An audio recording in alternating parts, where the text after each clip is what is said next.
You all to please rise for the invocation and our pledges. I didn't check with you, Connie. I guess we're on air. Sorry. We're good. Your Honor, thank you for this time. Let's pray. Father God, I thank you, Father, for this beautiful and wonderful day that you've given us, Lord. A day of life, Father God, that we have woken up this morning, Lord, ready, Father, to face the day that you have given. I thank you, Father, for this time. I thank you for the Commissioner's Court. I thank you for Judge Connie Scott and the Commissioners, Father. I ask, Lord, that you would just give them, Father, wisdom, discernment, understanding, compassion, gentleness, kindness, everything, Lord, that your heart calls for. I thank you for this day. I thank you for the work that needs to get done. I ask, God, Lord, that you would just bless the hands that are working here today, that whatever they set their hands to do, it shall prosper, as your word says. Father, we thank you, Father, for every decision that has to be made. We thank you, Father, for every movement that has to be made in this court, Father God, that your hand will be upon everything. We trust in you. We thank you for all that you do, all that you've done. We ask all this in the mighty name of Jesus. Amen. Amen. Thank you. I pledge allegiance to the flag of the United States of America and to the republic for which it stands, one nation, under God, indivisible, with liberty and justice for all. Honor the Texas flag. I pledge allegiance to thee, Texas, one state, under God, one and indivisible. Thank you. You may be seated.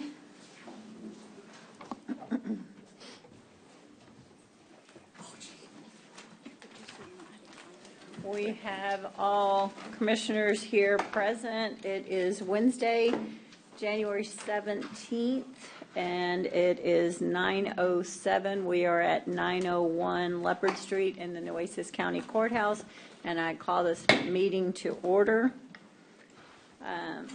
And moving on to item D, do we have any disclosures of conflicts of interest from any commissioner?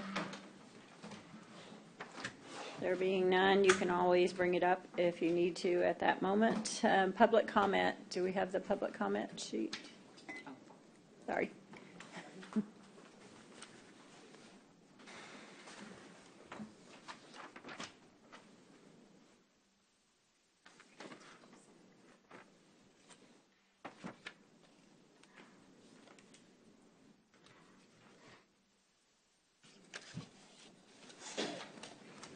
While she's getting the sheet, you commissioners might want to see if there's anything you need to pull from the consent agenda for further discussion. And there is 2 people signed up, but they wish to speak when the item comes up. So is there anybody else here that wishes to speak on public comment that didn't have a chance to sign up? Looks like we're pretty bare today. Thank you. So moving on to item F, board appointments. We have number 1, the Nueces County Beach Management Advisory Committee. Judge, hang on, I'm sorry. I had that open. Judge, on that, we have letters of intent from 3 returning members that I would like to move to reappoint, and that's Florence Tissot, and I apologize for the pronunciation, Frederick Dotz, and Natasha Davis. We have a motion and a second on reappointing the 3 incumbents, letters of intent. All those in favor say aye. Aye. Aye. Any opposed, same sign. The motion passes. Judge, I think that leaves us 2 remaining. I got to confirm that with making sure, right? We have 2 remaining spots, I think, that still need to be filled. On that, let me look at my list. That's what I see, yes. I would like to make a motion to nominate Richard Rick Adams of Port Aransas to fill one of those slots. I'll second that motion. Any other discussion? All those in favor say aye. Aye. Aye. Any opposed, same sign. The motion passes. And then, Judge, I had a question on one of them. Could I come back a little bit later on that I was Yes, waiting for a sure. response on the last one on that? Commissioner Hernandez, did you have a question also? Yes, Judge, I was just wondering, there's a motion to put another board member back on the board for SD4? Oh, that's, Oh, that's not yet. We're not at that one That yet. too We're soon? on the beach management, BMAC Oh, I'm board, sorry. the first, that's okay. It's on the regular agenda. And that's on the regular agenda, yes. So we'll come back to this one, come back to F. And then number 2, on the Nueces County Civil Service Commission, we have 3 positions and 1 incumbent applied. I believe there has been a problem with the notification. Some of the email addresses were wrong. I would make the motion to reappoint Albert Carrillo. Second. We have a motion and a second. All those in favor say aye. aye. Aye. Any opposed, same sign. And then I would make the motion to reopen for applications. Can we just go ahead and nominate Robert Tomez, even though he's not wanting to stay on, and just see Well, if he he'll... said last week that he I know. would, but we don't have a letter from him. Yes. I We would. need to. He's a holdover. We could just never do anything. Anything he wants to really get Yes. out to get out. He's a holdover, and anyway, I was being kind of funny, but he's certainly done a great job for us, so. So the court can reopen for applications from January 17th to the 31st, and in the meantime, we may contact people and contact the remaining board members to make sure they are receiving these notifications and also see if they have one in mind. But I need a motion to reopen from January 17th to January 31st and bring back on the February 7th meeting, put this on the agenda. So moved. Okay, I'll second the motion. All those in favor say aye. Aye. Aye. Any opposed, same sign. The motion passes. And then item number 3 on Nueces County Emergency Services, District number 3, there is 1 position open and 1 applicant. Javier Carrillo. So moved. Second. We have a motion and a second to appoint. And any other discussion? All those in favor say aye. Aye. Aye. Any opposed? Same sign. The motion passes. Thank you. On number 2, the consent agenda, do any of you have any items you wish to pull? I want to pull item G. G. Pool.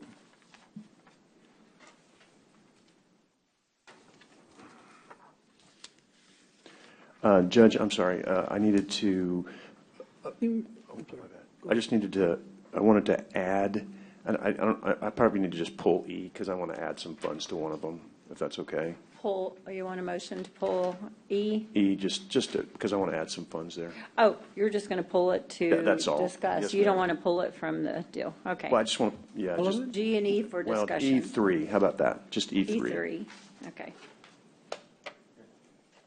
I'm just going to add. Huh? No, I'm just going to He's add adding some. his own. Yeah, Yes, he's going to put something else in. sorry. So I will accept a motion. Excuse me, Judge. Oh, yes, go ahead. Is it okay that we do add money just today? Yes. Okay. Well, I'd like to add some others. On the ones that are on the list, Yes. just tell her, yeah. Which numbers do you want to pull? It's going to be E1, E1,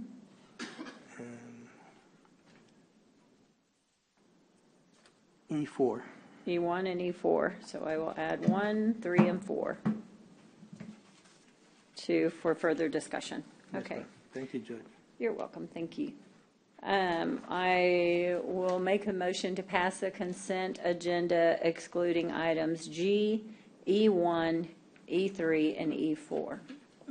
I got a question on one of them, Judge. Oh, go ahead. Sorry. Oh, did you?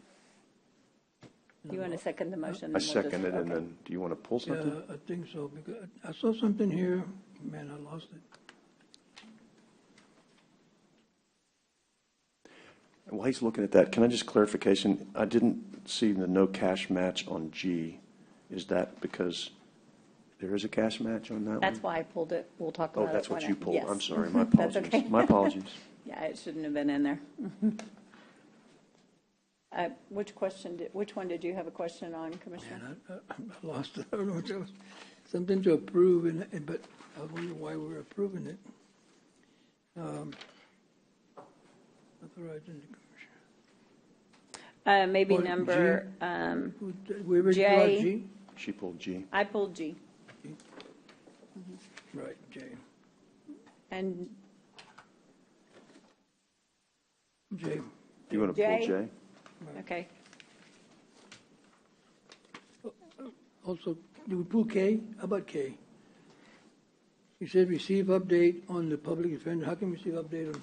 because it's in your packet for you to look at instead of them coming doing a presentation. Yeah. Normally a presentation would be from them. I mean, that's what I would prefer, but, because you can ask them questions, but,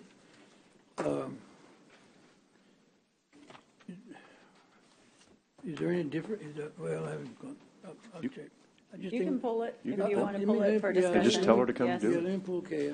Yes. And then will someone get a hold of Ms. Obregon and tell her that Commissioner Gonzalez has questions? That good? Yep. Okay, we have lots of things to pull, so I want to retract my motion and Retract add, my motion is to pull item G, E1, E3, E4, J, and K. You still seconding? Yes, Commissioner ma'am, sorry. I'm Chesney? seconding your. All those in favor say aye. Aye. Aye. Any opposed, same sign. So first we have E1, Commissioner Hernandez. E, We approve it? approved all the rest except for the ones I listed just then. A motion to pass excluding those items, yes, okay. Did you get the list? Do you need me to repeat it? Okay. Now we're going to E1 because I believe there's some changes to it. Yes, Commissioner? yes, Judge, instead of 500, I'm making an even 1,000. And I guess, Teresa, you're checking we all have these funds available to add to this, okay? Correct, Judge. Yes, okay. So you have a motion to increase yours from 500 to 1,000. I'll second your motion. All those in favor say aye. Aye. Thank Aye. you, Judge. Any opposed, same sign. The motion passes. On item 3, that was yours, Commissioner Chesney? Yes, ma'am. I would just like to add $1,000 from Precinct 4 funds for that as well. I will would second be my that motion. motion Thank as well. We have a motion and a second to add Commissioner Chesney's funds. All those in favor say aye. Aye. Aye. Any opposed, same sign. The motion passes.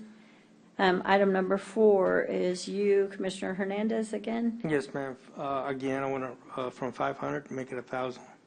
I'll second. Go ahead. Oh, go ahead. No, that's fine. Yes. No, it's okay. I'll second that motion. Piggyback on the motion, I'd like to Add, make it mine an even 1,000 as well. and 1,000? Precinct 3. from precinct 1 and precinct 3, want to add 500 to theirs to make it an even 1,000. We have a motion and a second. All those in, I'm sorry, do you have something, Teresa?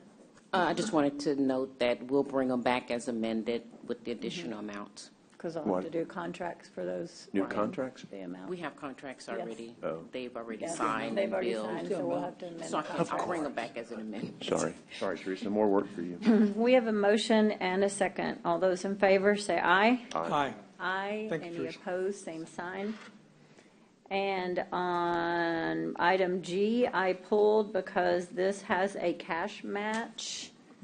And this is an application for a grant. They say they apply for the same amount of a current grant, but the match will come from the general fund. Do we do this always? Does anybody, for it to be put on consent, I was surprised that this has a cash match and wasn't brought up for discussion.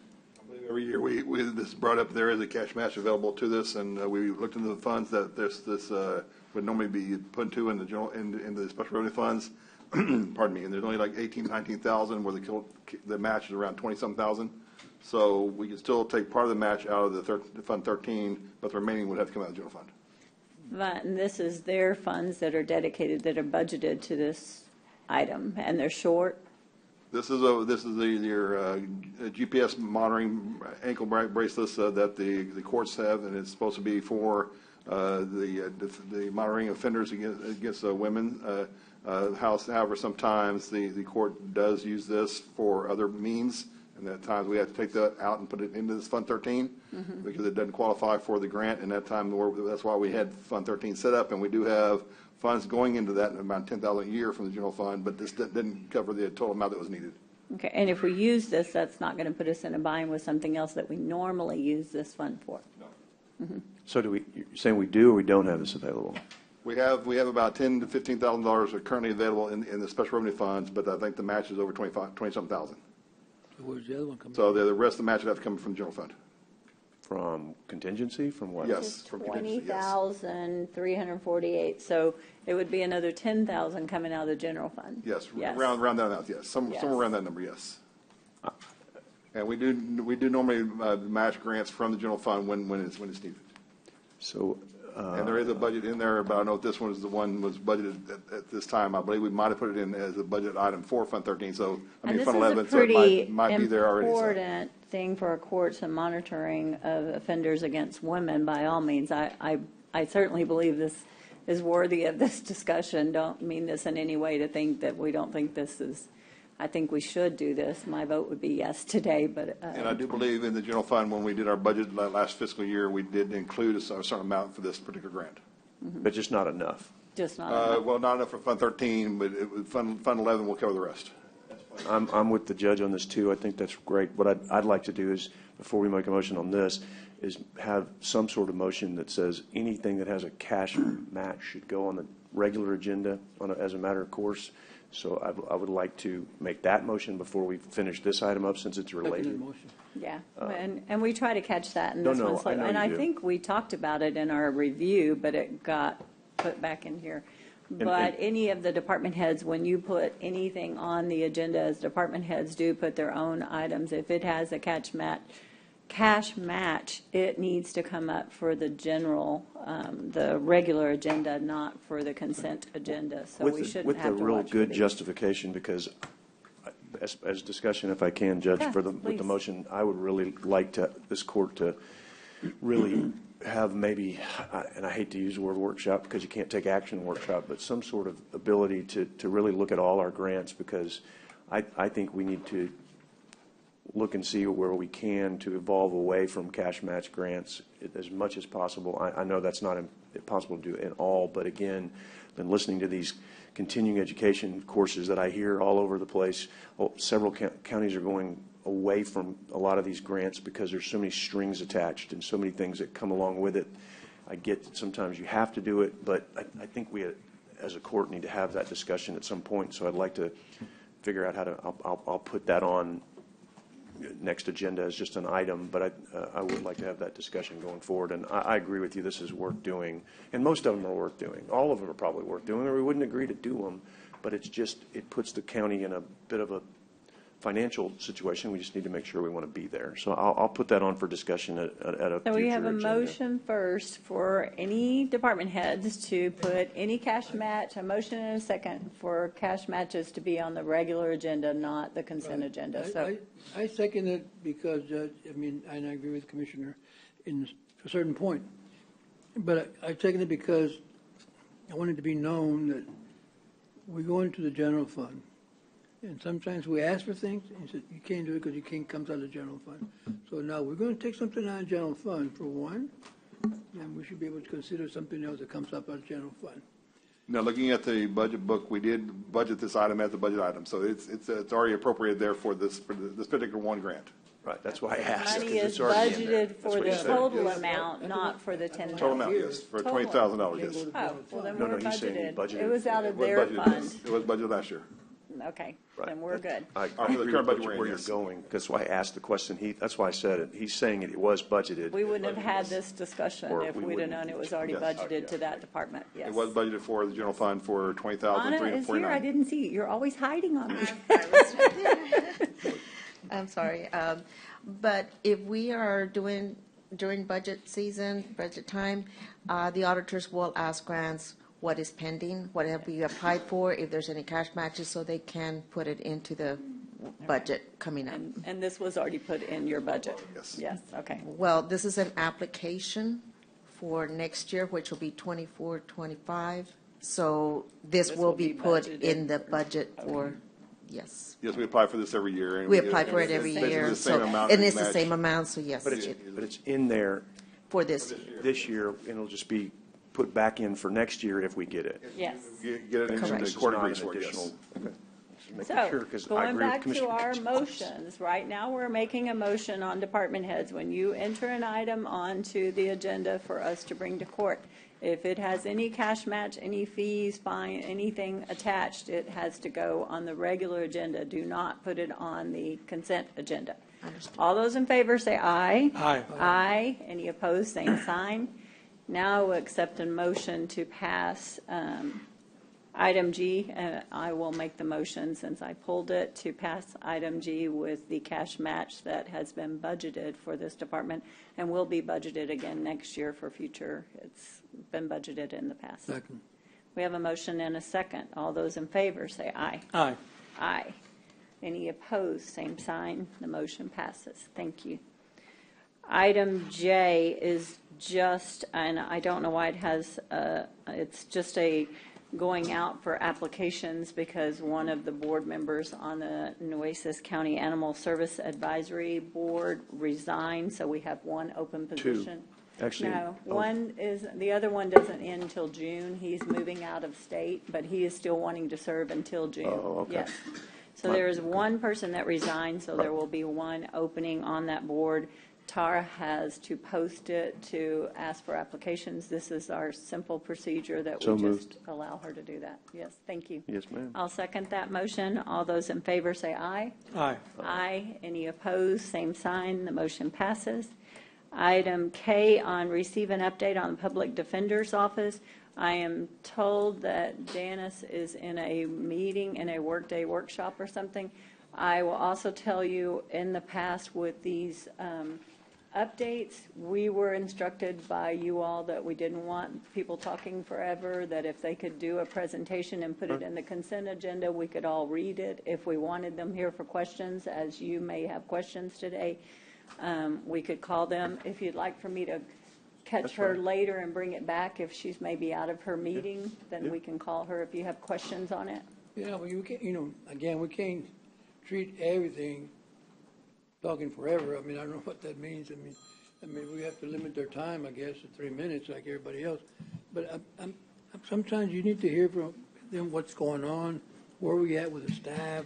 She, in her thing, if you read her thing, it is a great report, and I'm sure she would love to be here to report that she has fully staffed and has everybody, and they have they have done over 400 active cases. They have disposed of 400. They have all their lawyers staffed. I think they had a problem with one of their administrators or something that left to go somewhere else, but they already got that person replaced, so they are fully staffed and functioning, that department. So it was a great update. I'm sure she would love to come and talk about it later, and if she gets out of her meeting, I think they've already notified her, we'll pull her back up and let her talk about it if that's okay with There's you. no issues, no kinks or anything No right issues now? or kinks or anything at all. And Commissioner, Judge, I think stated that was what we all did ask that we do, and then all any of us need to do is just pull it and let them know in advance that they want them to be here, and you can. If you have a question you want to yeah, ask I mean, her or something, absolutely. but Well, I mean, sometimes, Yeah, you want it, sometimes you don't want it. so- Right. I know, that's why we decided we would put it here and pull it if we need it. Okay. But You want her to come this back. is a glowing report. They are doing awesome and will be moved into their new offices hopefully by Was- February. that was my So, next question, too, Yeah, so- it's February in here too, but this report states all of it, so so do it's you want her good. to, No, that's fine. I Okay. mean, You're fine. I Then can I'll- talk- I can talk to her later. then I'll make a motion to Motion. pass, and So if that's moved. okay? Okay. We have a motion and a second to pass. All those in favor say aye. Aye. Aye. The motion passes. Thank you. Then, moving on to our regular agenda, I am going to pull up items 6 first because we have some guests here that we would like for them to go ahead and be able. And 7, Judge, they're. 6 and 7 are together, but I was going to do 6 first. Discuss and consider accepting a donation of 7.5 acres of land from Corpus Christi High Point Investments LLC for a drainage project And we are very happy and very excited to have you all here. I will turn it over to you. That's your... Judge, thank you very much, and Juan's going to help me with this. Let me say, first of all, Judge, I'd like Mr. Tamez, Mr. Gonzalez, if they want to say something. They signed up and they both want to speak, Okay, so perfect. I was going to have them come up. But let me say before they come up, before Juan comes up, this is really an unbelievable gift that High Point Investments is making. The drainage issues that we have in London are significant, like we have in many areas of the county. And we've all been working on drainage projects in our precincts, and this is one that I've been struggling with for quite a while in regards to the area that we're talking about. We as we all know, we've got CBDG money, but who knows when that's going to come about based on the application process and when we get it back from the state and so forth. I'd previously allocated some funds from ARPA funds to this area and was trying to come up with which project I would go with first.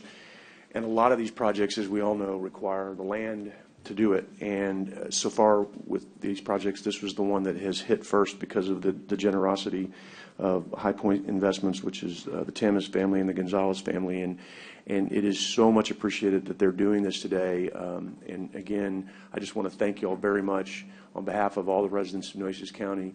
This is going to have a huge impact in the London area, the Rabbit Run area, the South Prairie area, the areas that you have property in that you're, I know, spending a lot of time working to develop. I know you have property that I think you live out there, Bobby, if I'm not mistaken. And so this is, I know, I know you suffered the flooding yourself. So this is just a step in the right direction, Judge, and we couldn't be doing this project if, one, we didn't have the funding available through ARPA, but also if we didn't have the ability of the Tamez and the Gonzalez family to make this donation. So truly, I don't think the folks in London realize how impacting this is going to be. We're going to in just a few minutes, we're going to reallocate some of the funds that I'd previously allocated out in general to that area. But we couldn't do this project without your families doing this, and it's greatly appreciated. And if you want to hear what Juan's presentation is first, or if you want to speak first, I want to make sure that you have that opportunity, because I want the folks to see how impacting this is going to be on the area, and it wouldn't have been possible without you all doing this. So thank you, many times thank you. So if you want to go first and then let Juan, that's fine, or if you want Juan to go first, that doesn't matter, but I do want the court and the public to see the impact that this project is going to have on that area.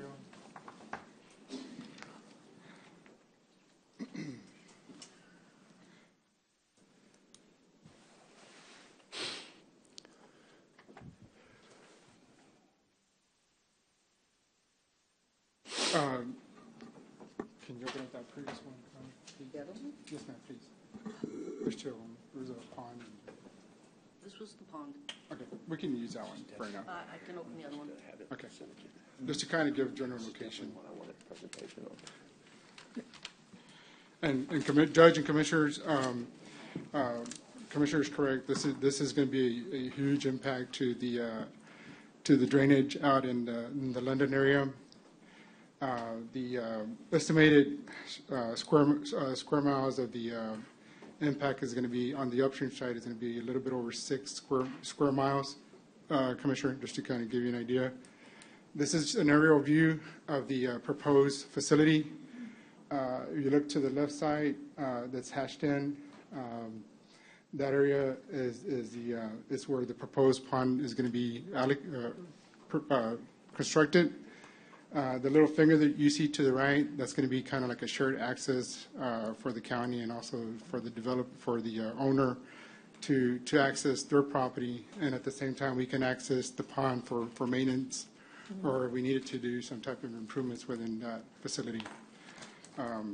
The size of the pond is going to be about from 7 acres to a little bit over 7 acres of a detention facility. Wow. And that is going to be a big detention facility.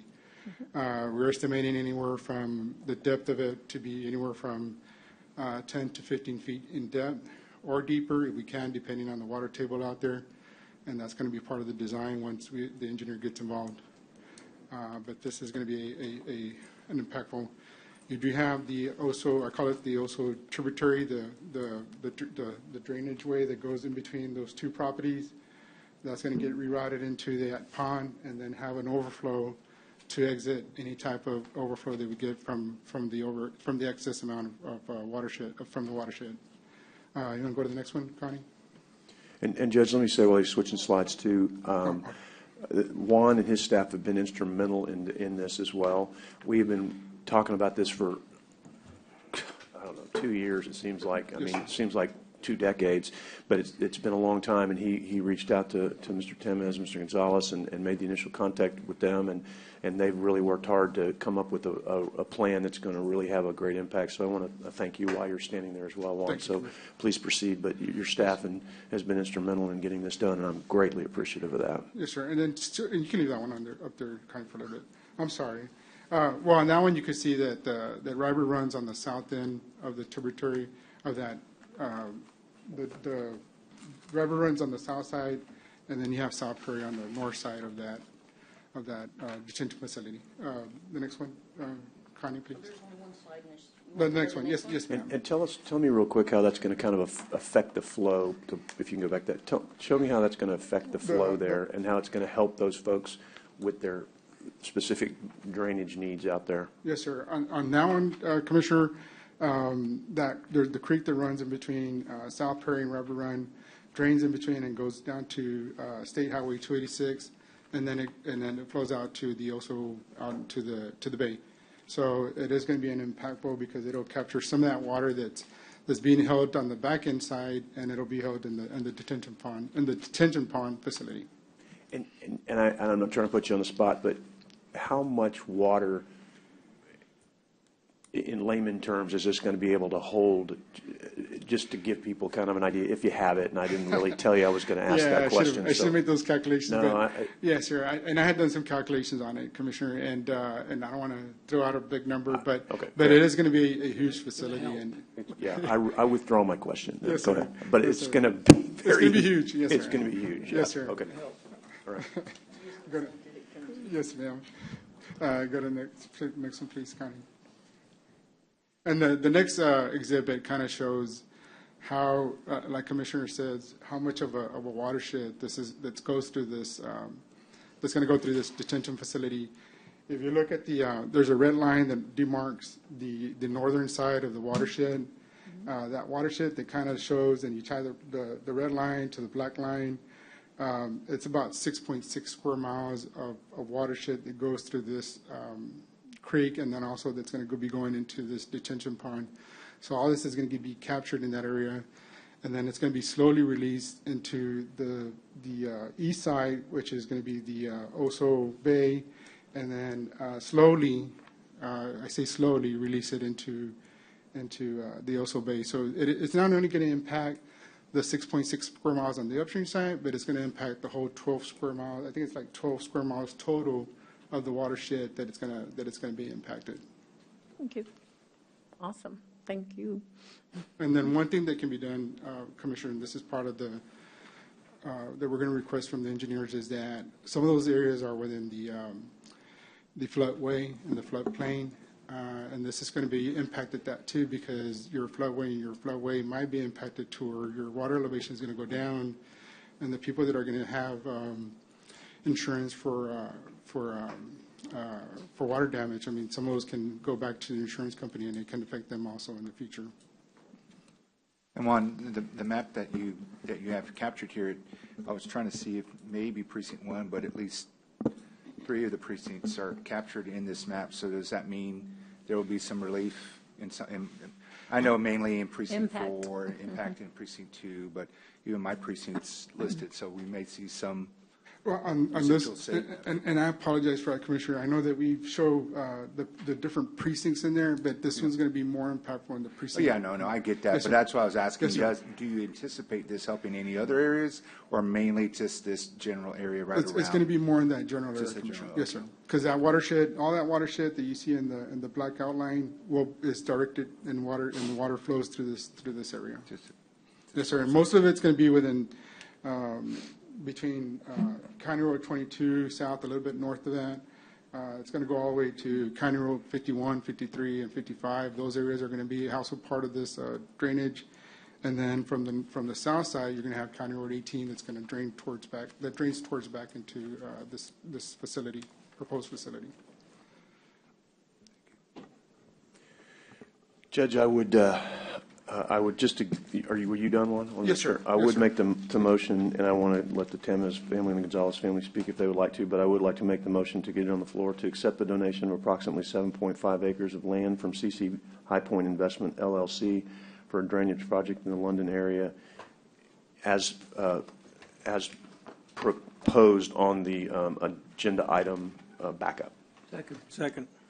We have a motion and multiple seconds. Everybody's excited. Thank you.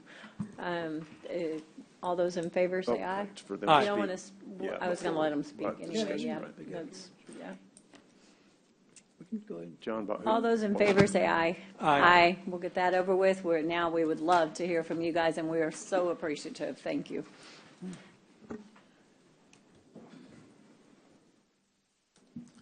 Judge Scott, Commissioners, it is our honor to be here today, and this is a great example of how the public sector and the private sector come together to improve our community. So I thank all of you for voting positively on this item today. In particular, I'd like to thank Commissioner Chesney. We have worked substantially with Commissioner Chesney in meetings, and I can say that he is a true leader. He has just brilliantly created this, and we had excellent meetings with Juan Pimentel as well. I thank him and his staff. You certainly have a very experienced and highly skilled engineering staff. So we had some great meetings, but in particular, Commissioner Chesney, I personally thank you for spearheading this and leading this. Obviously, it's not every day that landowners come forward and donate very valuable pieces of property, but my family and John Temez's family have been here for generations, and we have substantially donated to our community in the past. And in fact, we brought my daughter Haley Gonzalez, a local attorney, and Chaz Temez, John's son and my godson, here, and Chaz is in college and also working with John, to show them, what you should do for your community. When it's time for you to step up and assist, in this case, your county, you do it whenever possible. And so we want them many years from now to perhaps do the same, to help our community. Our community, of course, has given us so much, and John and I, we love this place. We came back home when few, in our generation, when few did, and Brent, as you know, when few did, and but it's been a great home and a beautiful home for us, and so it's just a wonderful honor to give this to the county, and in particular, do it in a way that has such a substantial benefit to the community. So again, I will thank the entire Commissioners Court, and in particular Commissioner Chesney, because it was hard work, and it was, in my opinion, by Commissioner Chesney, brilliant work, and hopefully it will provide a great betterment for the citizens of Nueces County. And so thank you very much. Thank you. Thank you, Mr. Chairman. Gonzalez, I appreciate that. Very kind words. And I think we still have some paperwork. Oh, I'm sorry. Yes. Liz is going to speak. So we still have some paperwork. I know Jenny and I meant to make that motion, so I need to correct that contingent upon the paperwork being completed. So I did want to add that back in before I forgot that, and then I'm going to defer to Mr. Temez. But again, thank you, Bobby. I appreciate your kind words. I wanted to add that the county judge Connie Scott and commissioners, that this began with trust with the stakeholders and the county government. And I want to thank you for giving that environment for us to work with you. And again, Commissioner Chesney, for reaching out to us and taking the initiative of making this happen. And your staff, Pimentel, has done an excellent job, and it's been a pleasure working with them. And we look forward to continue to work with you. Thank you. Yes. Thank you, Mr. Temez. I appreciate it. Thanks. I just want to say thank you, Councilman Gonzalez, thank you for always being there for the community. You always been there. I remember you about 30 years ago when you were involved together in some organizations, and you still are, so I commend you for that, your family. So, but if you get any more property, I'm right next door. Right next door, so. I'm only kidding, but we are looking for land. No, he's not kidding either. But, I thought Commissioner Mars would ask for that too. But. He beat me to the punch, actually. That's right. That's what happens when you buzz late. But yes, thank you to the Tamez and Gonzalez family. I mean, and you look at the developments, the work that you have put into our community, it's throughout Nueces County. It's not just limited to one area. And so I can't imagine what the value is of this, but what it pays for in just giving to the community and for potential development, because that's the one thing we always hear when we come up, and obviously you're aware of that with all the developments that you do. It's like that drainage is a game changer. If you have great drainage, people are going to want to move there. Or if they don't, then they still may move there, but then realize once we get our first big rain event that it was not worth it. And then they come usually to us. So to be so proactive in this way, and then obviously once again with the value that I can't imagine what's included for this property or what it would go for on the open market is an unbelievable gift that you have given to this community. So thank to each of you, both families, for all that you've done. Thank you. Judge, if I could, I'm sorry, were you going to? I think Commissioner Hernandez was going to. I just want to thank the family as well, and thank you very much for your contribution to our community, and thank you for showing the young people how they can help, when they can help, and we appreciate that. You know, it's going to alleviate a lot of problems. It's going to alleviate a lot of calls in my office also, because now people confuse my precinct with the London area. But anyway, it's going to help us all. Thank you very much. Juan, could you, and I'm hoping that Jenny can get the paperwork expedited pretty quickly on transferring the property over. Assuming that gets done, could you kind of give, because I know there's some folks from London that were tuning in to watch this today too, because they have been very interested in it. Could you kind of give us a timeline on how fast, once I do number 7, once we get that going, what your feeling is on how we can do this in a pretty... Just Commissioner, I think, I'm sorry. Go ahead. Timeline, Commissioner, once we get the engineers on board, we're looking probably anywhere from, I would say, estimate anywhere from 3 to 4 months for the design process. And then probably right after that, hopefully you get the final design on it and then go out for bids. And then construction, you're probably looking about, I'm estimating on the high end about a year, probably less than that, Commissioner. Wow. Yes, Okay. sir. Yes, sir. I'm estimating on the high side. Okay, so we should have this completed by the end of this year, right? Which leads just us kidding. I'm not doing my into part. We'll try. item number 7. We'll try. All right, fair. Thank you. And, We'll- and amazing, our sincere thanks to both of you, the Temez family and the Gonzalez family. Know you both, and this is truly a great gift and a great sentiment to your value and feelings about our county and what you have done for many, many years. So this is not surprising, but we're very, very thankful. Yes.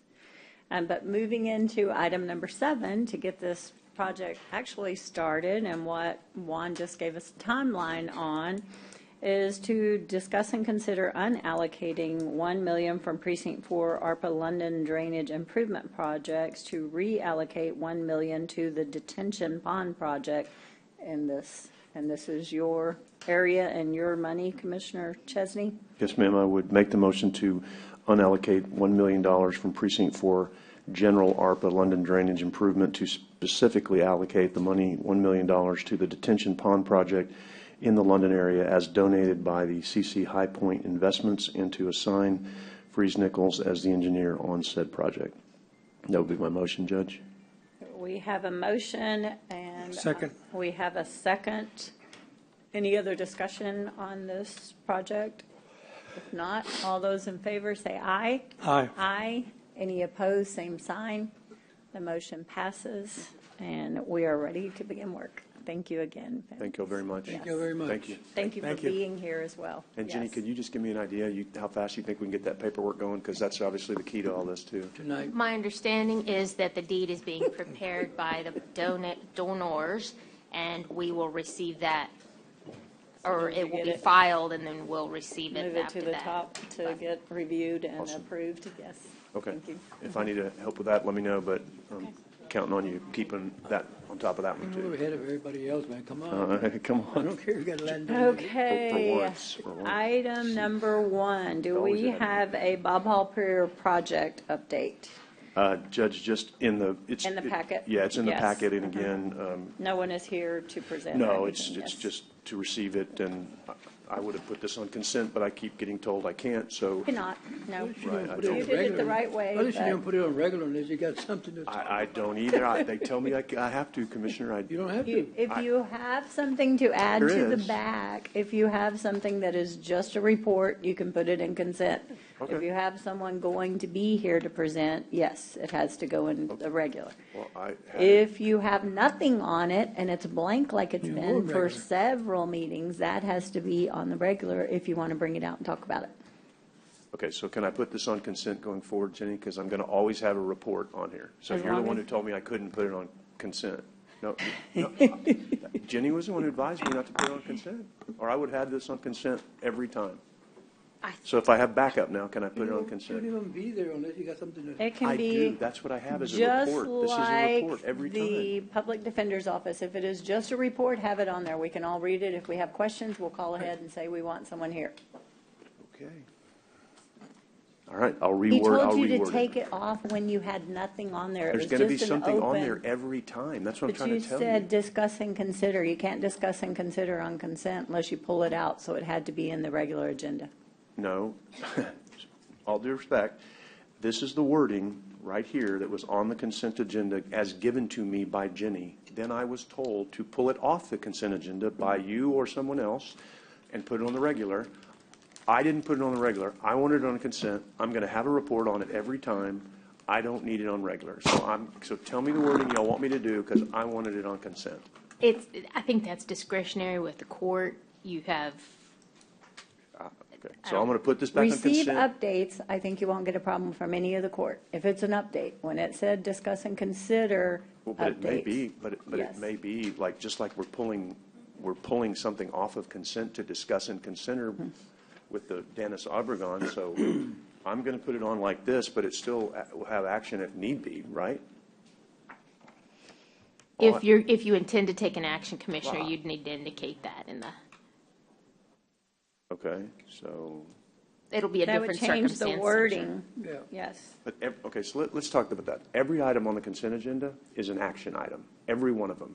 We just don't, we vote on all of them, so that's an It action can be if item. you pull it. But if it says receive update and it doesn't say and consider whatever action you're considering, then that is, I think, where the notice could be more clear. Okay. I only worded this because this is how you told me to word it and put it on consent. And then it got pulled to whatever. And all of the items on consent are action items because we vote on all of them. So accept, adopt, approve, receive, approve. But we vote on every one of them. So tell me how to word it so I can put it on consent, put my backup on, but it still might be an action item. I mean, I don't know what someone's going to do with it. Okay, and then all I would do is say, consider taking action, if any. If you don't know, but if you know the action ahead of time, then it would be, Yeah, if there's a There- specific one that I'm going to have an act, right, I'll put it on general if I need to, but I'm going to have an update on Bob Hall Pier every single time, because I want the court to be aware of it and know what's going on, and I want the public to be aware of what's going on. I was informed the reason we asked to move it from the consent was because It always had all related matters. We kept passing it on the consent agenda, and it had nothing backup. We were passing a blank thing. When it has something, a report behind it, that's fine to be on consent. We had nothing on it. That's the reason we said it was Right, but misleading. Right, and I moved it, and I've said I'm going to put it back up, and I was still told I had to keep it on. It's had backup now the last 2 or 3 meetings, because I was told I needed backup. So I've gotten all this backup, and I'm still getting told it needs to be on the regular agenda. So if I'm getting told now, I can put it on the consent agenda with the backup. It will be on every item, That's and fine. I'm doing it. Yeah. Okay. That's With the backup, if it's turned gonna in go on to time. consent. If it's not turned in time, it's on. Judge, I understand that, and I get my backup on from Scott Harris. He knows it needs to be on time. You've told me repeatedly it needs to be on time. I know it needs to be on time because I was the biggest griper about stuff that wasn't on time. Yes. When stuff wasn't on time, and there's still stuff that doesn't get turned in on time that gets handed to us in court, but that somehow gets considered anyway.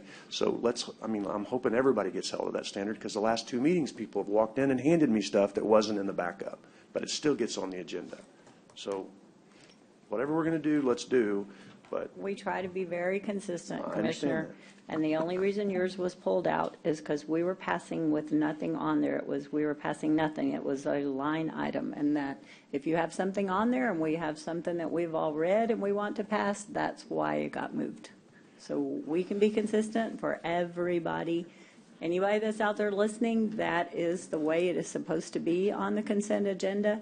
If it is something standard, if it is a report, just like we did earlier on the earlier item, it is just a report. There's not a big discussion or action. It's a simple matter that can be put on there. If you have something that it needs to be voted on or an action taken that might take more time, I would suggest, but you can put it where you want to, that we put it on the regular agenda.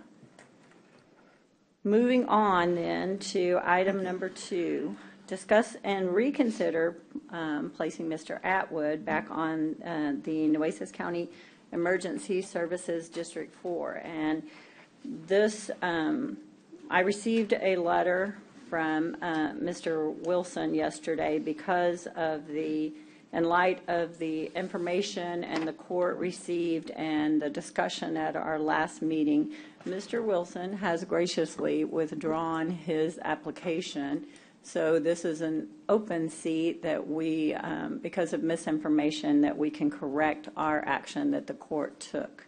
I believe Commissioner Hernandez has a motion that he would like to make. Yes, Judge, that is correct. Yes, I want to make the motion to nominate Mr. Jeffrey Atwood to the. second. We have a motion and a second. Is there any other discussion? All those in favor say aye. Aye.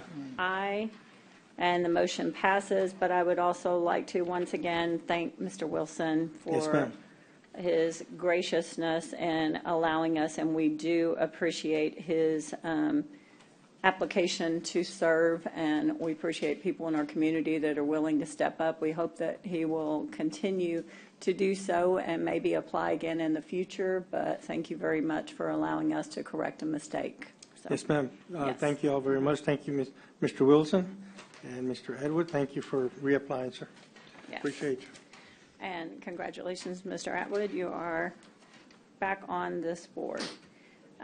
Moving on to item number 3, discuss and consider the cancellation of professional services agreement with Texas State Roofing. I know at the last meeting we talked about we had a contract with Chuck Griffin, and I did finally get in touch with him. I think Commissioner Chesney got in touch with him as well. He has been very busy. He offered to look at our roof repair project for free, to glance at it because he hasn't had time, but in light of the last meeting where we were presented with Richter and I believe Mr. Govan, we already had those plans and the estimated amounts. So we need to cancel the contract with Texas State Roofing. I will make that motion to cancel our contract for $25,000. We have a motion and a second. Judge, just a quick discussion. I did want to mention to the court that Mr. Giffen did send you and I both a text this morning that says he has reviewed the plans and specs for the county courthouse. The plan systems and specifications are what I would recommend. The plans and specs are ready and suitable for the courthouse and should be able to go out to bid.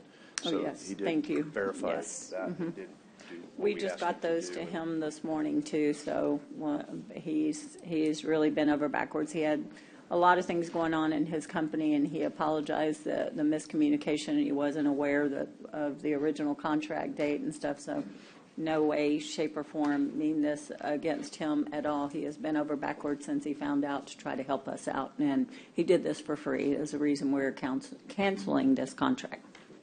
So we have a motion and a second. All those in favor say aye. Aye. Aye. Any opposed, same sign. The motion passes. Discussing, number 4, discuss and consider the Nueces County Courthouse and Jail Roof Project, including the plumbing piping project and other related matters. And I know Govind is here to talk about this, but I know the funding source. I think Teresa and Commissioner Gonzalez and we have worked extensively to try to come up with the funding for the roof.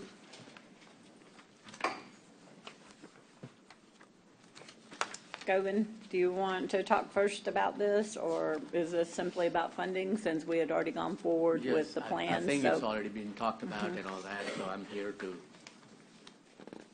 So then I would go, Teresa, you want to present the funding that we have come up with that?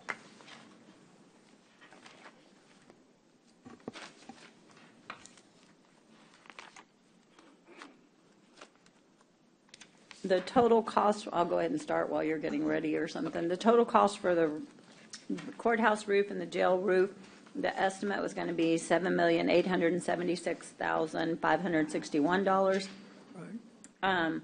The ARPA money we had budgeted for this project is $4,297,000. The shortage is $3,579,000, and we have worked out a plan that I will let now Teresa take over because, and Edward's been notified, people have been notified about this or something, so it's not a shocker to anybody. So we still need Mr. Govind up there, I guess. Mr. Govind, you can sit down. If we need you, we'll pull you back up for a question. Thank you.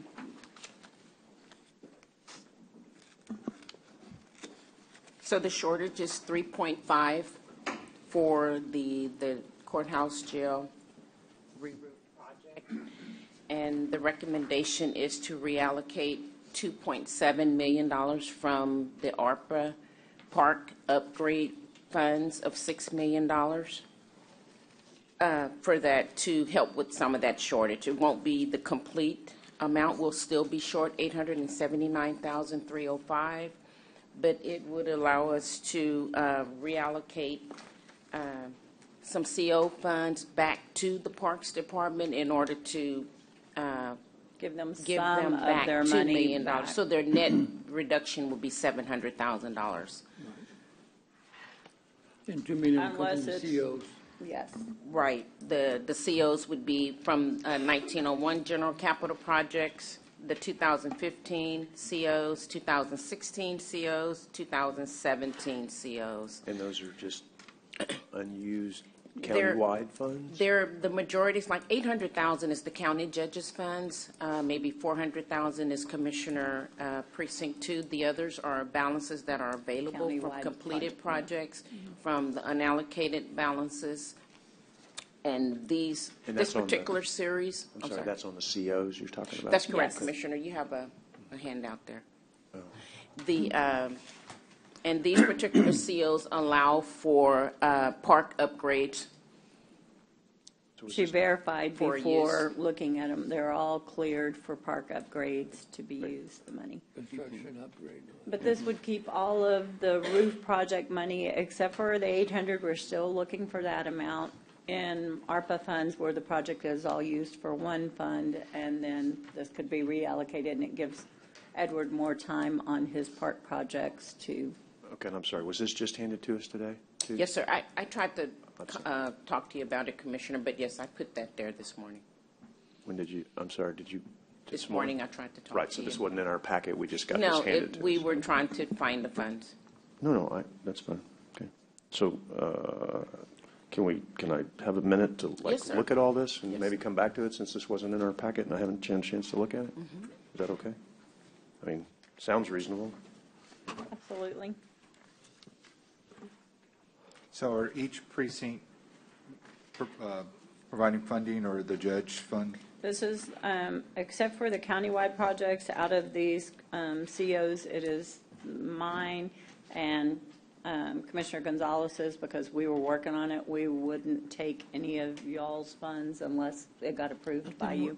Well, Commissioner Modis, if he wanted to do it, but we had to I ask. think there was a little There's bit, an I think amount, Teresa right, talked to you, is that their 104,000. amount from him? Did you Yes. get cleared from him? Yes. Okay. I was going Well, to say, I- there's three of us. There's that are three on of us here. that are already on here, So, yes. I Yes, mean, sir. we've all spoken with you and given you the Spoke with Teresa, okay. yes. And so, Anybody has any little extra? right, we can do right. it. But just, I mean, I know we want to be Oh. thorough and look at these numbers, but we've all given our okay on our parts, and that's what's Yes. going to help make this up. I'm trying to help just move us along. Yes, So, sir. Thank- That's correct, we're- Commissioner. we're There's a trying- majority of we're- us that have spoken directly only with Teresa, and it seems like we all are in agreement, so. That this is an think important we're- project, I think and we we're need to ready. come up with the Yeah. funding for it, for the roof project. Correct. So- And are there available funds from the other two? Yeah, y'all are, Commissioners, this is yeah. kind of hitting, I don't know. I mean, this is, anyway, if y'all want to allocate your own today, that's great, but I haven't seen this except for 5 minutes ago, so I don't have a clue what you're asking for. So, but if y'all We're want to still do going to it. be short, so we can allocate, It's like a swap, Commissioner. The ARPA fund for the parks projects is $6 million. And so we want to reallocate 2.7 of the ARPA dollars towards the roof project to keep it all in ARPA, and then for the roof, and then replenish the Parks Department back $2 million from, No, I understand the concept. I just The- got the information. So I mean, if you're asking me to look at mine right now, I got no clue because I didn't even know we were doing this I till have right not now. included, So- I But have, it's okay. though. I'm right. glad y'all We got all it worked just out. got it, Commissioner, not just, No, but you worked with somebody's Teresa got to on it. work on it. I mean, Nobody's, what does that So- mean, Commissioners? I mean, good, it's you still do supposed to be in the need some packet. time to look at this. We can bring this back since everybody has it and come up with the funding. This is the plan right now, unless someone else comes up with a better plan. We are short. What it's basically telling us, and even if no action is taken today, Commissioner Gonzalez put this on, is we need $7,876,000 for the roof project for the courthouse and the jail. We have $4,297,000 allocated for it. So somewhere, and I say I would make the motion to move this to our next meeting, February 7th, to give each of the commissioners time to look this over and approve. Definitely think you don't vote on something like this without having the time to look at it and go over it. So I will make the motion to bring it back to our February 7th meeting. And in the meantime, hopefully, everyone else will have a chance to look at it and see if there are ways. I Second. will tell you, and thank you, Commissioner Hernandez, that we have spoke to Edward, but for us and looking for the funds, felt like the parks was the best place that affected the whole county to pull money from if we were going to do that.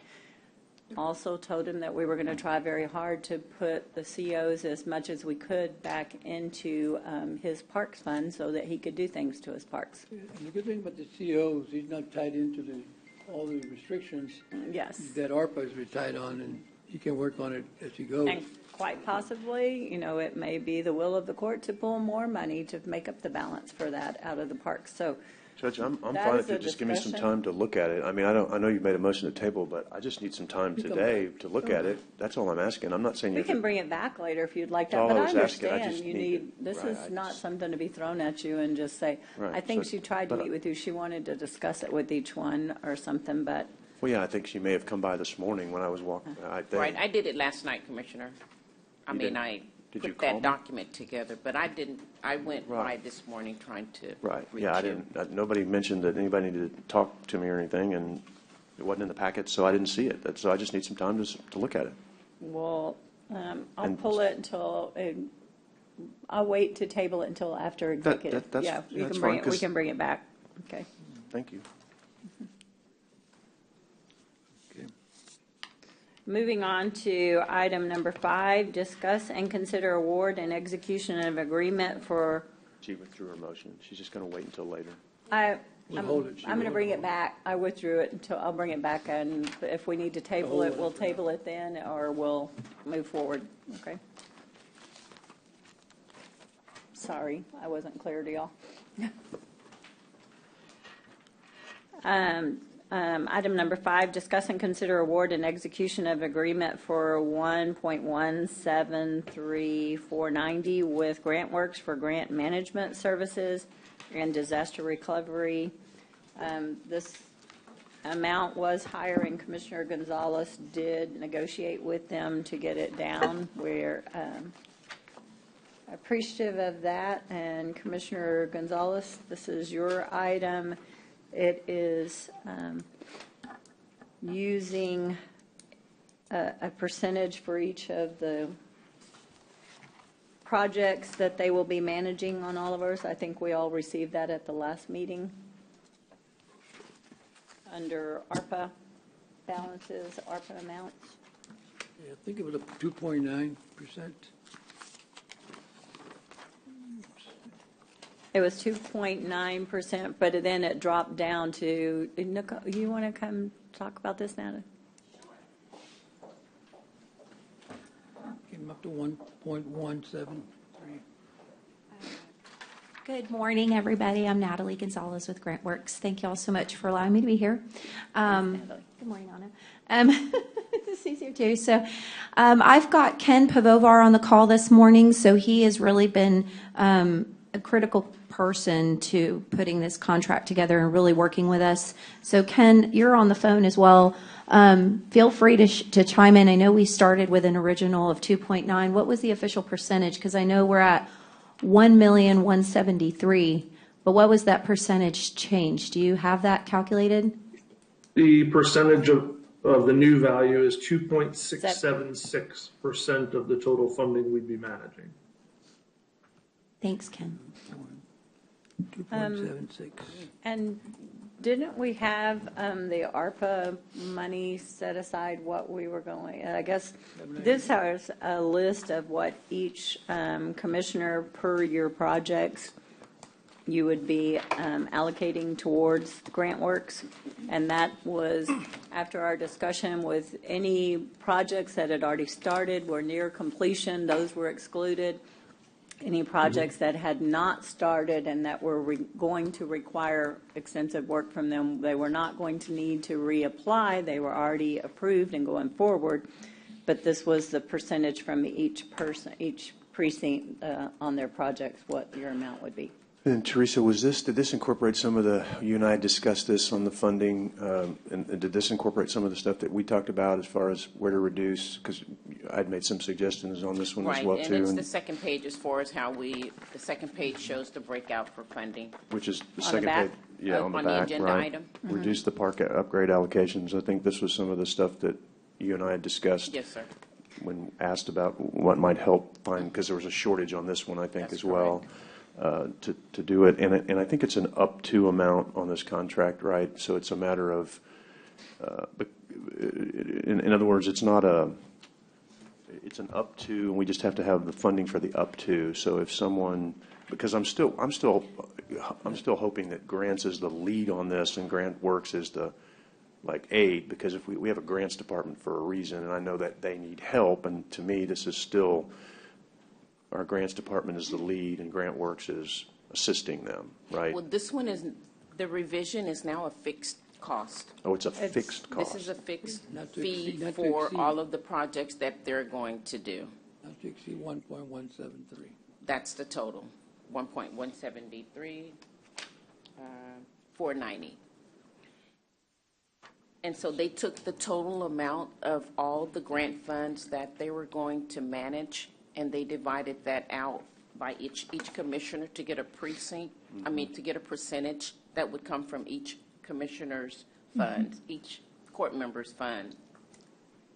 And so that breakout, precinct, the county judge is 102,372, precinct 1 is 99,830, precinct 2 is 93,406, Precinct 3 is 93,421, and then Commissioner Chesney, your total is 83,463. Okay, so now it's just gone to fixed now instead of, Fixed. okay.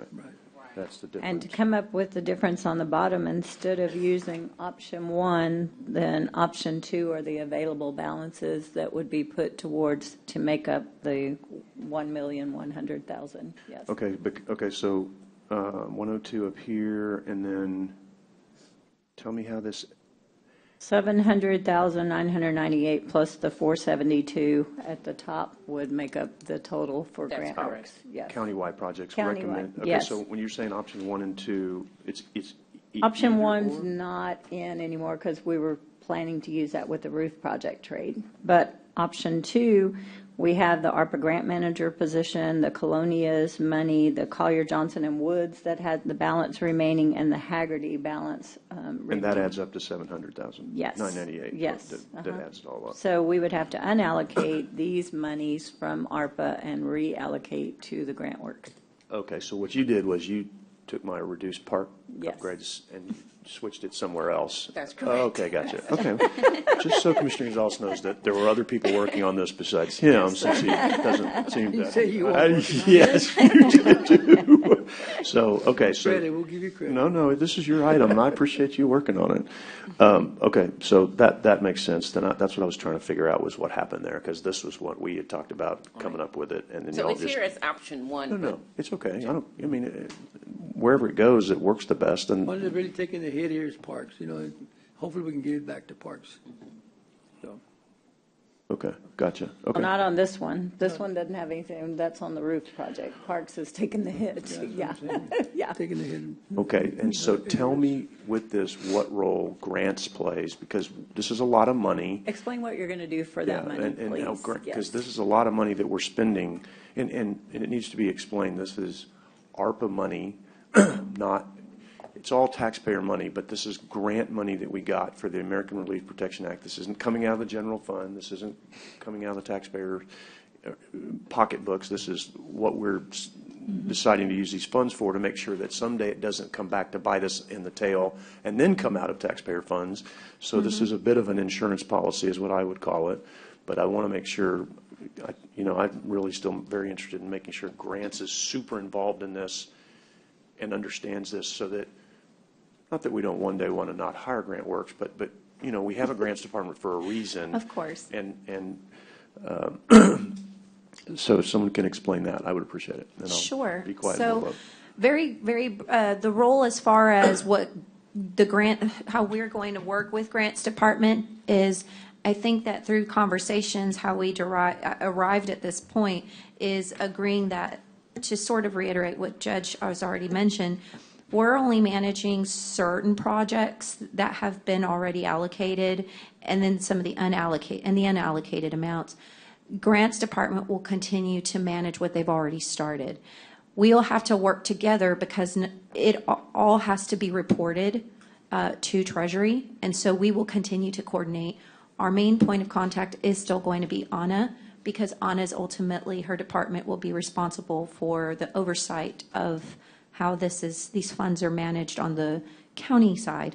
And then again, Ken is on the phone, so he can give you greater detail on what our role is going to be for management. But to go into a summarized version of it is, we are talking about sitting down and assisting with developing projects, sitting down with your engineers, talking about how this is going to be built out to get these projects that have already been selected going, and those funds that have not been allocated, assisting you in selecting projects that you can apply those funds to, developing those.